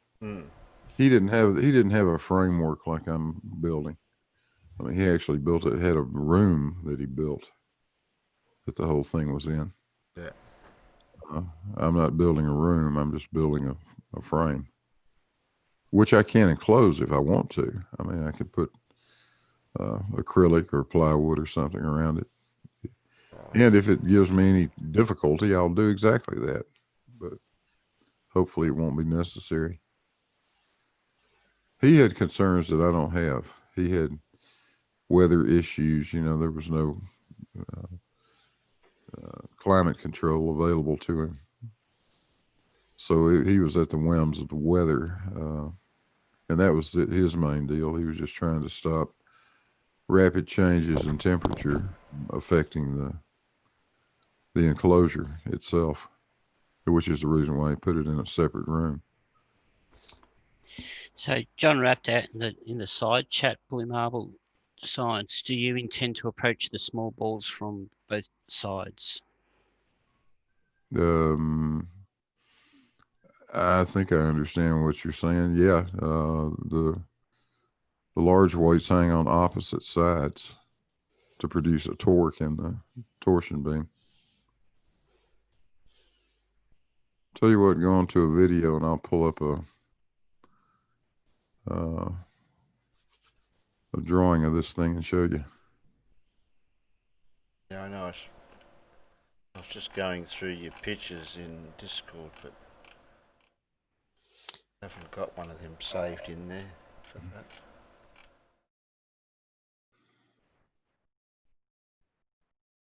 You have to post a couple of images in there with the in a way where we can use to show. Because all I can do is just show a picture of the which one? What, if I open that up, for example, or just as a picture, people. That's the enclosed casing with the beam with the two small balls inside of it. And then the big ones are going to be on the outside, diagonally across on a separate apparatus of some sort.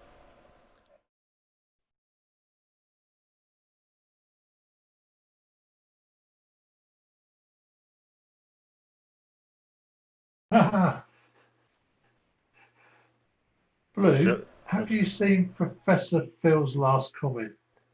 You can put Please. each ball in a container and measure the increase with filled with water and measure the increased water level, do the math to calculate the increased volume and hence the difference in mass.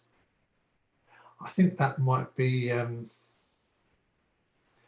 well-known concept. We're talking about water. Eureka. We're talking about water Yeah. displacement. Okay.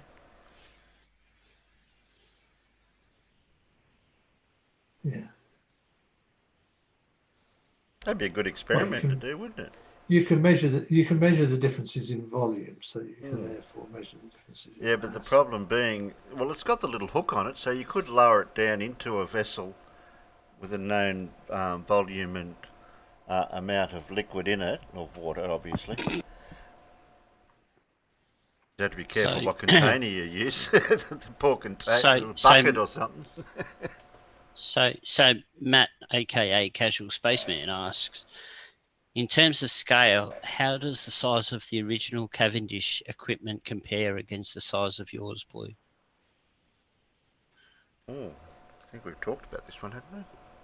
Wait a minute. Yeah, had to get the mic turned back on. This is 2/3 the size of what Cavendish used.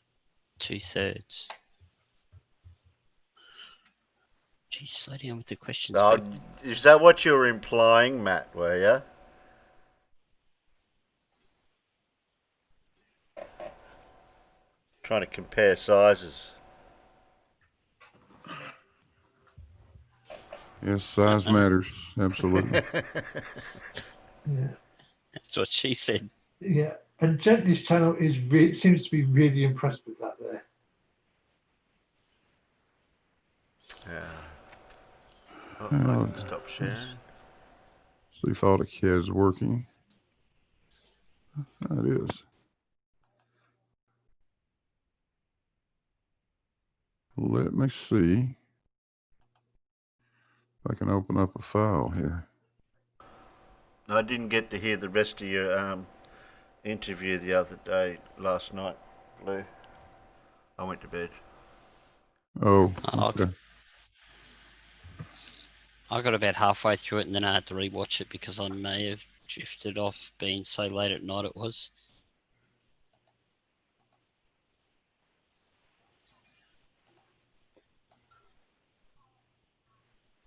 It was like, Blue, this is your life. Yeah, sort of. Yeah.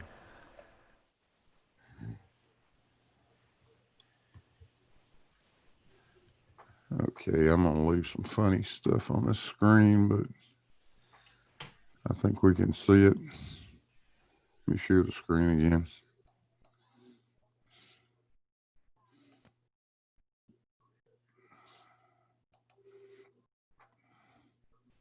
Here.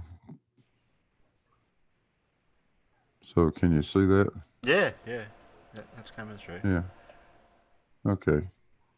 Yeah, so if we look at it from the top, it's just a frame. 4 posts in the corners.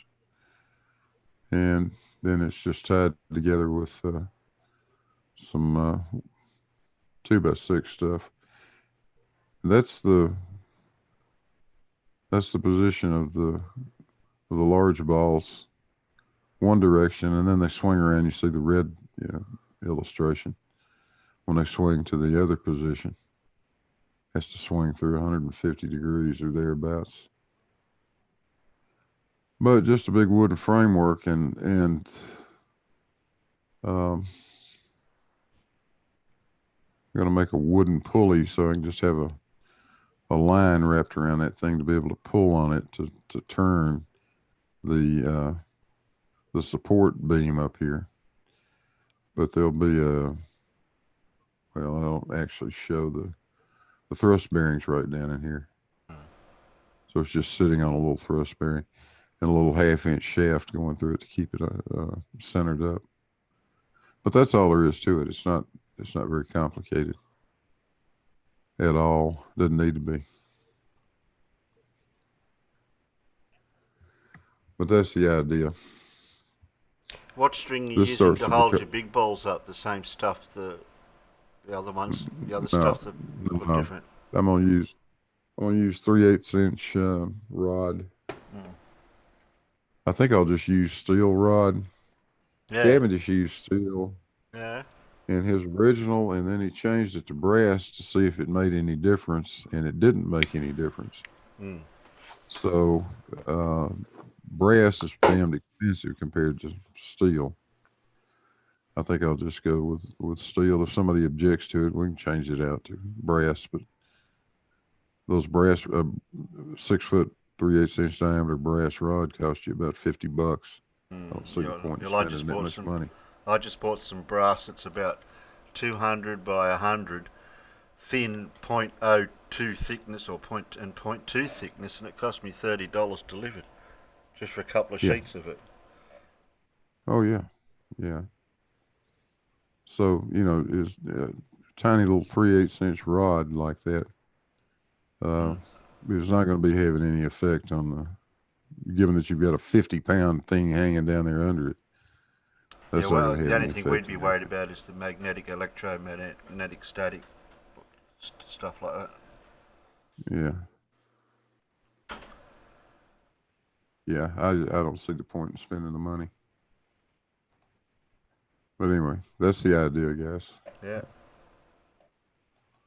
But if you were really, really worried about electromagnetic effects, you could just line the interior of the case with the small balls in a metal foil to make it a Faraday cage.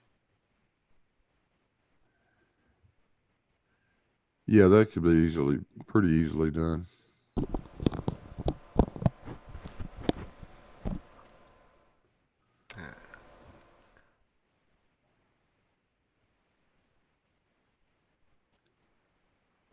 John Rep in the chat. No, actually, I'm going to put stops on it, John, so that the large weights can come within, say, 3/16 of an inch of the case or something like that.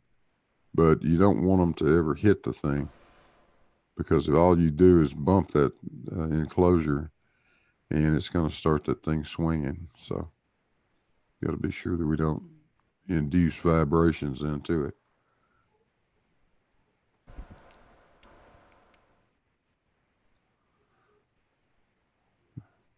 This is gravity. It's just like hand grenades, close counts. Yeah,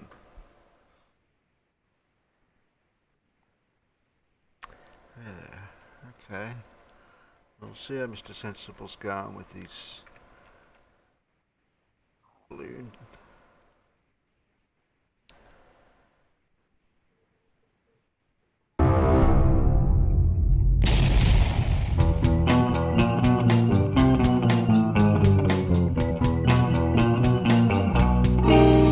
Mr. Sensible.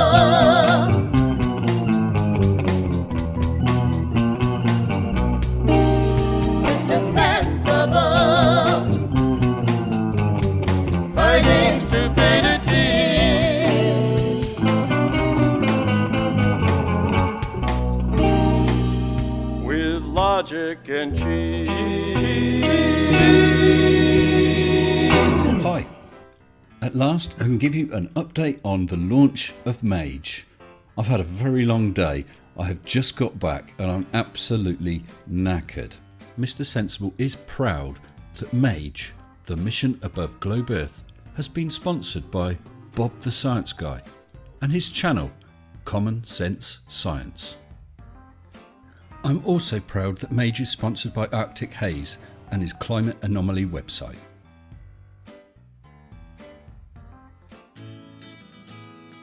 With massive thanks to all my patrons, including new patrons Brian Ram and Jason Ooting, and my newest patrons Kevin Seidel and Doc.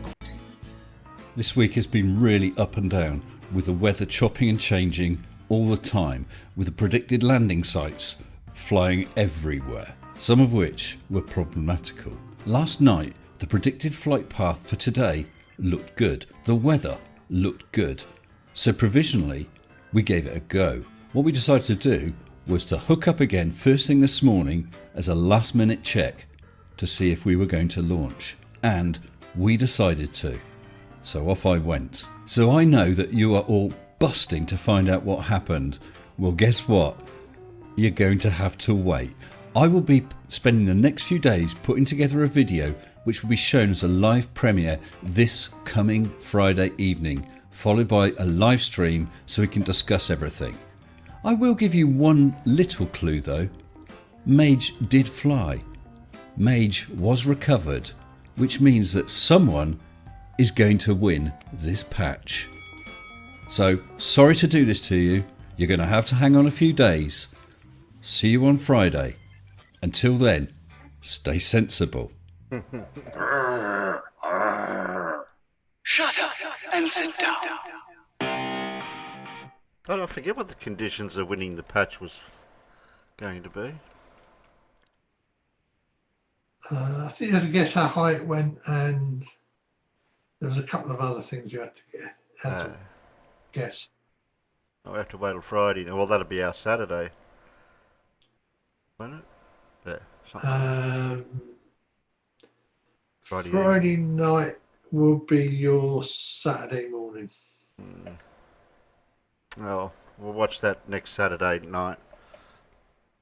If it's there, to find out the results of that, and the video, obviously.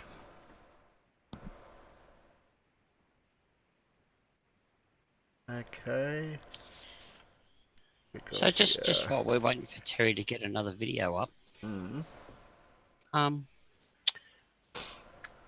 Now, Blue, I know that you've been on AT2 Productions weekly production of the vets program. Yep. But something you might find somewhat interesting. You'll never guess who happened to turn up on it this week. I can guess. Oh, no, you can, Terry. Shush. I know, but I haven't heard it because I missed it because I was asleep. I'm not saying anything. My lips are sealed. One of your favourite flatties, JM Truth. Really? As a ex-vet, he or as a vet, he turned up on. He was probably on there for about 5 or 10 minutes.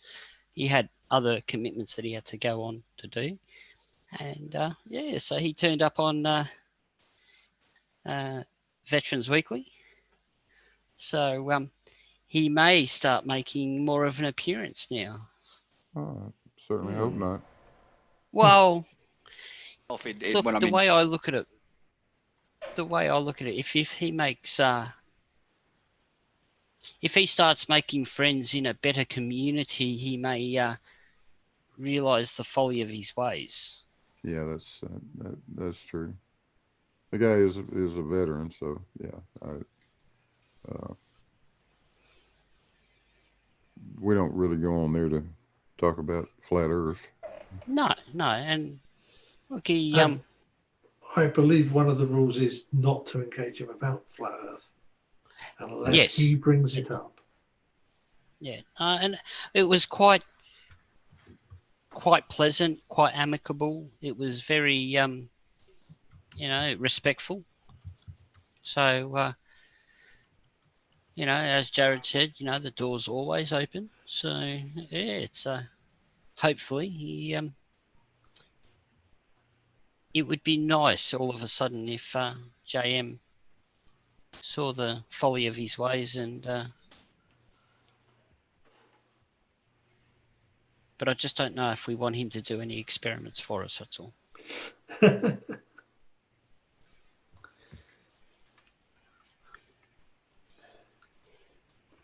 It's also, I mean, as well as his flat Earth, it's also a shame that he's a bit of a bloater, isn't it?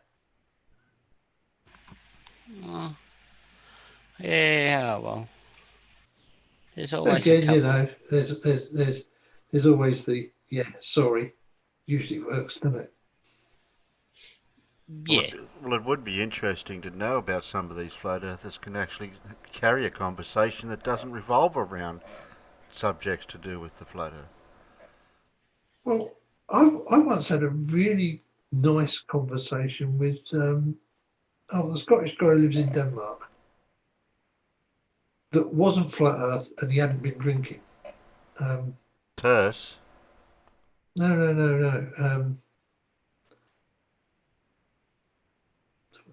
The Scottish flat earther who lives in Denmark drives a truck. Ali B. Ali B. That's it. Turns out that we're much of an age. He grew up on the outskirts of Glasgow. I grew up on the outskirts of London. Our life experiences were pretty damn similar, really. And it was a nice conversation.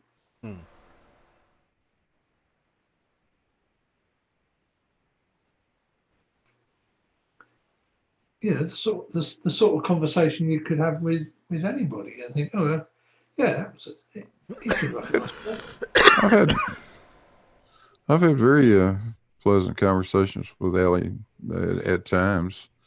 When you get him off the air in just a private conversation and stay away from anything to do with science, hey, Ali's fun to talk to. But he just turns into such an obnoxious little twit when he gets off on flat Earth.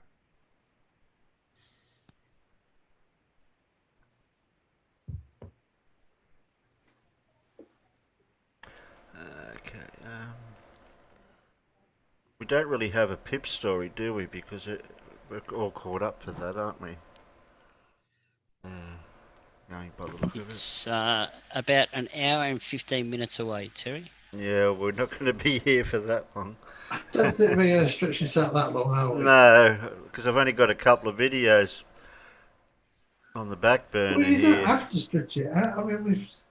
No, I don't like to stretch it out.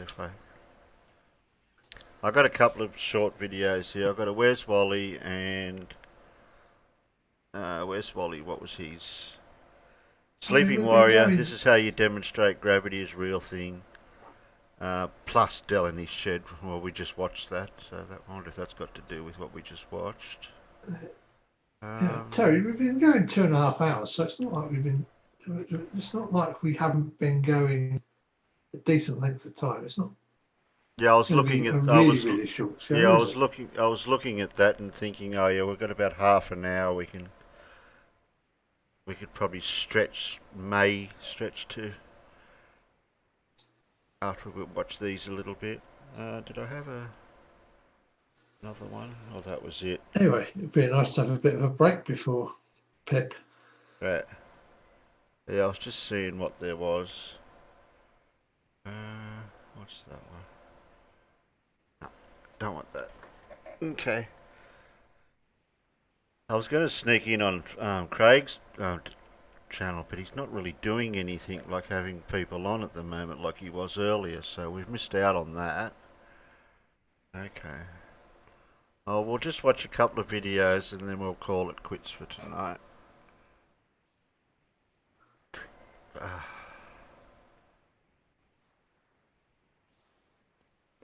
This one's got Blue's best mate.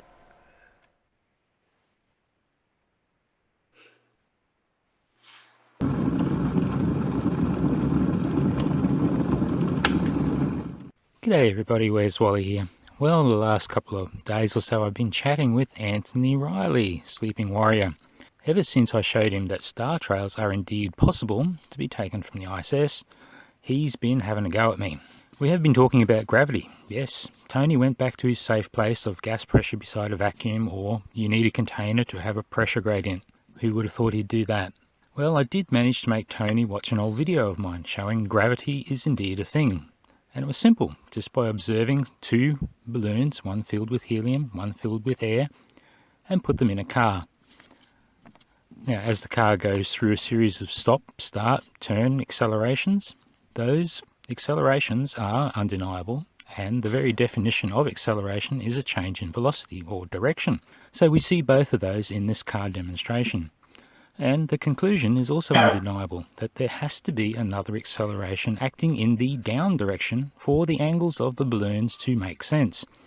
Now, a link to the full video is up there in the corner and in the description as always. Be kind to me guys, that video is well old now.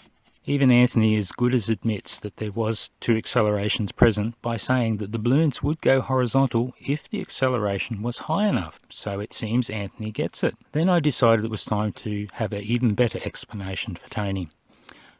Should I ask him to look at what happens when a smartphone screen is rotated? Well, there's no density changes inside that phone, Tony, so what is happening? I decided to use the fish tank proof instead. Well, fish tanks are all the rage at the moment, aren't they? So I took the spinning fish tank video. I grabbed a frame with the grid on it. That was really good because it had the measurements already. So the first thing I did was I calculated the RPM. That was from the frame count for 1 second, and I got 60.25 RPM.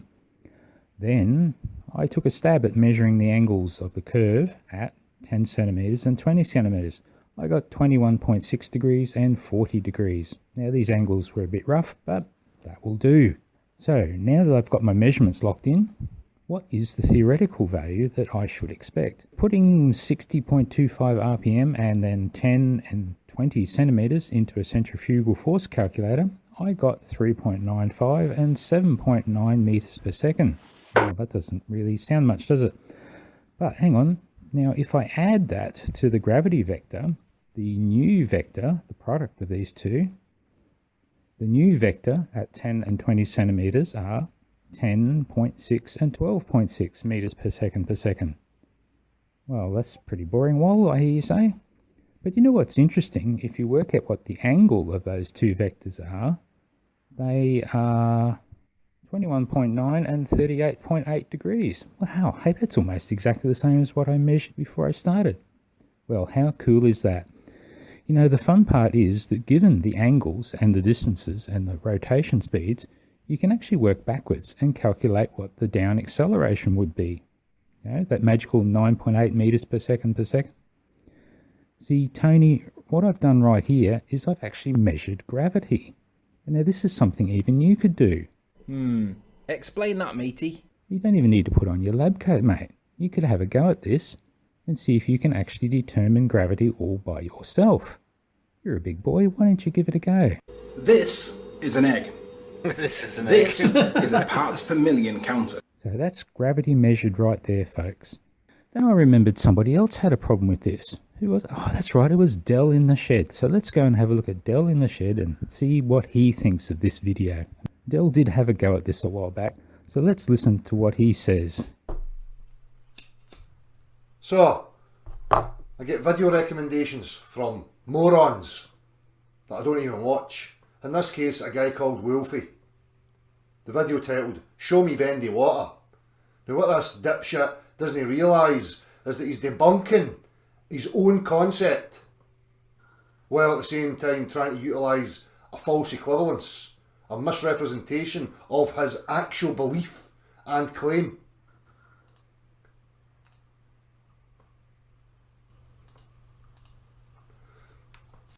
Excellent video that I just watched. Shut up, you tit. Don't want to hear you. No, Del, we can't understand you, mate. What I would like these people to answer is their stance now changed? Have they now changed their stance to the Earth as a tank-shaped containment, which would be probably more likely than what it actually is? Have they now changed to that, and that they're now asserting that the tank spins? Try again. Speak slower, Del. Because later in the video, they spin the tank with fish, and as you can see, Wally the seems fish to have the no same problem we at do. all, swimming around normally while the tank is rotating. So how does he know the fish are not adjusting for it? Because I bet you they are adjusting for it. Because they will be experiencing. Wally, you're supposed to the use effect closed of captions being when you're pushed listening to Del. outwards as this thing rotates. But the pomposity of this guy and the absolute stupidity is for him to assert that he has, morphed into a fish. He's a shapeshifter. He can change into fish. He jumped in that tank, had a wee experience of it, and then came back out and said, it was just normal. Let's listen to what his take was on this gravity proof. Where we simply have the force of gravity, the fish have a normal orientation. At the ends, where we have a combination of gravity and centrifugal force, they are responding. Stop saying gravity. There's no gravity. Gravity is the upward force of the Earth. Right? Hang on, did I understand that? Yeah, the Del upward thinks force there of is the no Earth. such thing as gravity, but there is an acceleration created by the Earth accelerating upwards. Well, that's very odd, Del, but yeehaw, that's all we need, Del. So thanks very much. See, now that you've given us that, so that's all we need now to show that there is a pressure gradient without a container. Once you have that acceleration, a pressure gradient without a container is now totally possible. So thanks very much, Del, for that. You have just proven there is no need for a container. Even more interesting is that the orientation of the fish changes depending upon where they are in the tank. At the That's center, right. And if we put enough force, pressure on the tank to spin it fast enough, the water will separate here. There would be no water in the middle, and the water would go to the outer walls. The fish would now be orientated so that the wall here and the wall here, depending on which side they were on, would be the reference of down. Well, it seems both Del and Tony actually understand that there are two accelerations present. Both have said pretty much the same thing, that more horizontal component makes the overall effect more horizontal, because they realize they've got to overcome that vertical component. Well, how about that? Explain that, matey. Then I saw Action Labs. He did a really brilliant video using the old vortex in the drink bottle. But what he did, he went an extra step. He put a camera on it and then he dropped it. So what in effect he's doing is, instead of creating a vortex, by removing the vertical component, the gravity, i.e. free fall, no gravity, he can now see that the centrifugal forces push the water out and it evenly coats the inside of the drink bottle, which is what Del was trying to get to, but he was never going to quite get there because he didn't have infinite horizontal component. Well, how about that, guys? Well, I think that's about done. Gravity proven. Thank you, Anthony. Thank you, Del. Thank you, ball boys. Thank you, ball girls. Thanks for that. If you like what I've done here, give me a click, a like, and a subscribe, and we'll do some more thrashing of these guys. Well, we know what Anthony's going to say when he finally has a look at this. He's going to try and muddy the water. He's going to obfuscate by saying Newton doesn't equal Einstein, doesn't equal whatever it is he wants to say. RDD or some silly stuff like that. Anthony, it doesn't matter.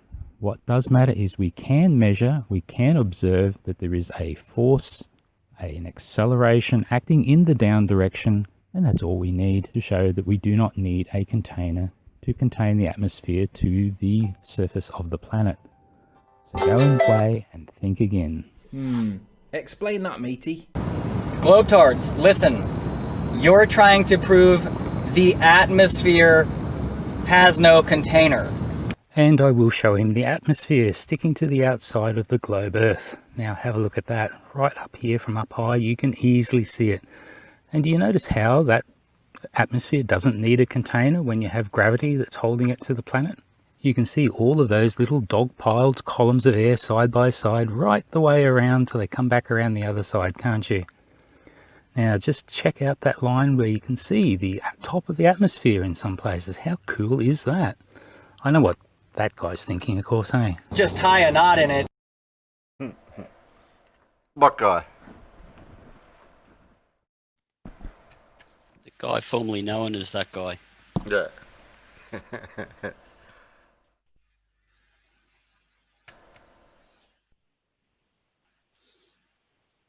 you read the internal chat, Terry? Yeah, I did read that. Matt wants to give us a bit of trivia. Yeah, so he's sent it through to me, so I'll do that. Why can't he just later.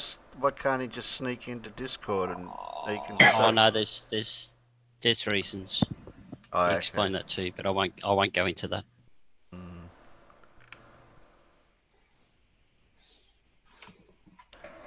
Okay.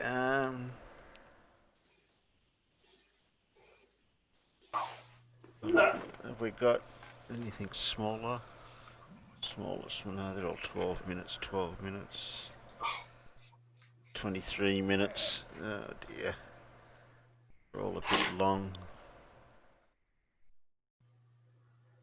Eric Dubay caught lying goes for 12 minutes.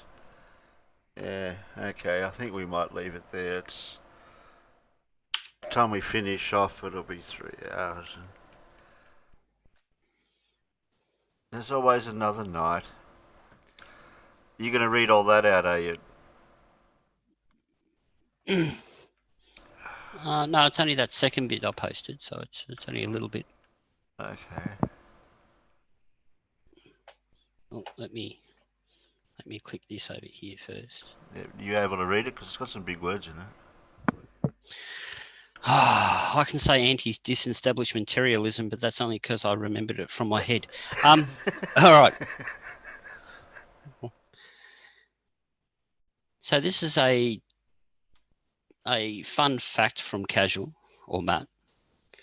Casual Matt. Did you know, Casual Matt, did you know the plague that wreaked havoc in Europe during the Middle Ages and killed millions of people made 10% of Europeans immune to the HIV virus? The individuals in question carry a genetic mutation known as CCRS A32, which prevents the virus from attacking the immune system. Thanks, bubonic plague. And thank you very much, Matt, aka Casual Spaceman.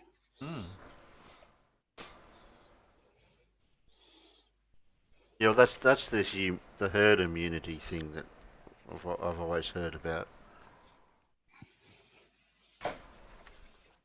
where the population just let go with the disease, and then whoever survives, and whoever doesn't, and then their immunity and their genes gets carried on to the next generation.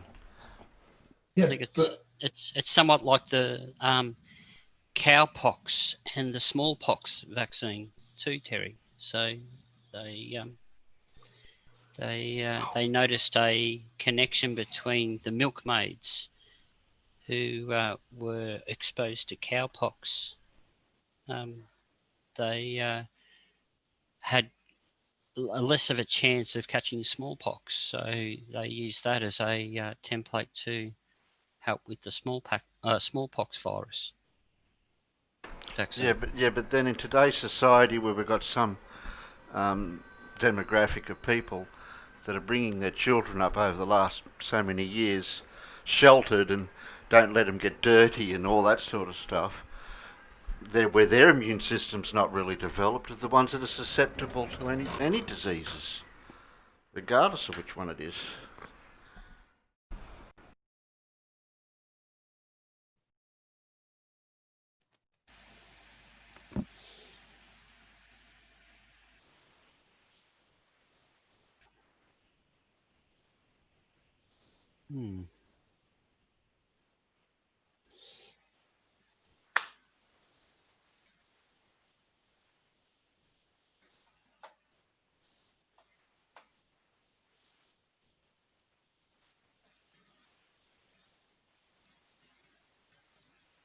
Have we just gone quiet, have we? I think we have.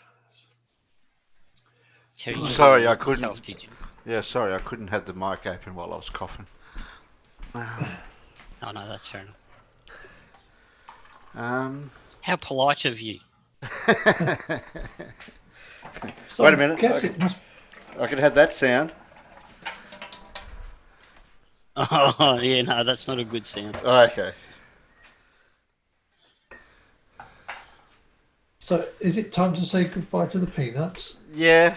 Do you want to? You can write something, or I was going to write something. It didn't matter I'll which let you one. write something. I'm not having a particularly brilliant time right this second. Oh, that's okay. I've got it covered. Anyone can head over to Discord later if you just want to just chat.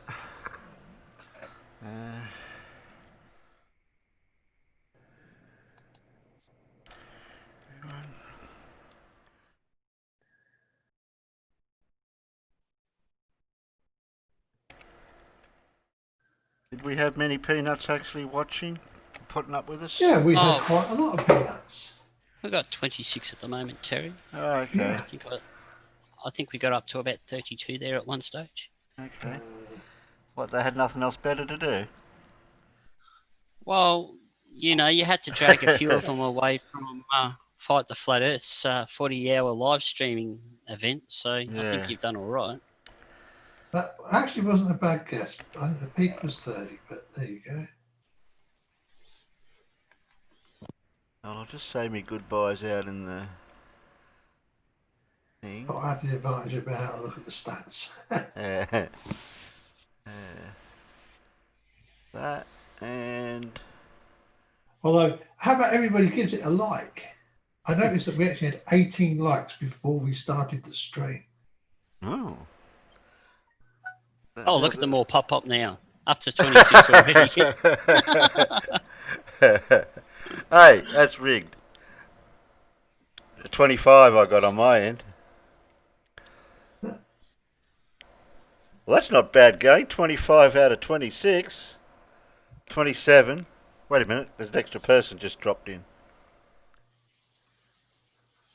They're coming in now and we're going. I think some of them are coming back. Oh, okay. No, we're probably finished. We're finished. We're finished. You're probably going back and forward. Yeah, thanks, Alan. Thanks, John. Thanks, Peter. Thanks, Gordana Bruno. Which I... No, Giordano Bruno. Thanks, Blue. John Rapp, Mira, LB, the Elmigs, Room Fondle, Miro, hey Carl, Casual Matt, who else? Fred, Dora, Flow Rider, Saber Legal, Professor Phil. Professor Phil. Yeah, yeah, definitely Professor Phil. You got 28 likes out of 27 people watching now, Terry. How do you... that doesn't make sense. No, someone's come and gone, that's all. Oh, okay. That's how it works. Who else? I think that was about it. I can't scroll up any further. Yeah. Okay, then. If I've missed you, quickly type back in again and I'll give you a shout. I'll say from Pip. From an iPad. Okay. You just squeezed that one in, Pip. And Miro said us Victorians don't have anywhere to go. Well, come over to Discord. No, we don't. Come over to Discord if you got nothing else to do, Miro. Who else? Oh, that's it. Okay then. Thanks, panel. Thanks, Peanuts. Good night. Thanks, Peanuts. Good night, everybody. Good night, Elatospirium tapos nuts. Oh my goodness. That was a mouthful. Oh yeah. They're a type of nut. You wouldn't want to eat them uncooked, and you wouldn't want to eat too many of them either. I'll post a link in the chat. I'm glad you haven't been It drinking. sounded before like you said said them in Latin or their botanical name or something. Elateriospermum tapos nuts. Oh, okay. It sounds worse the second time round.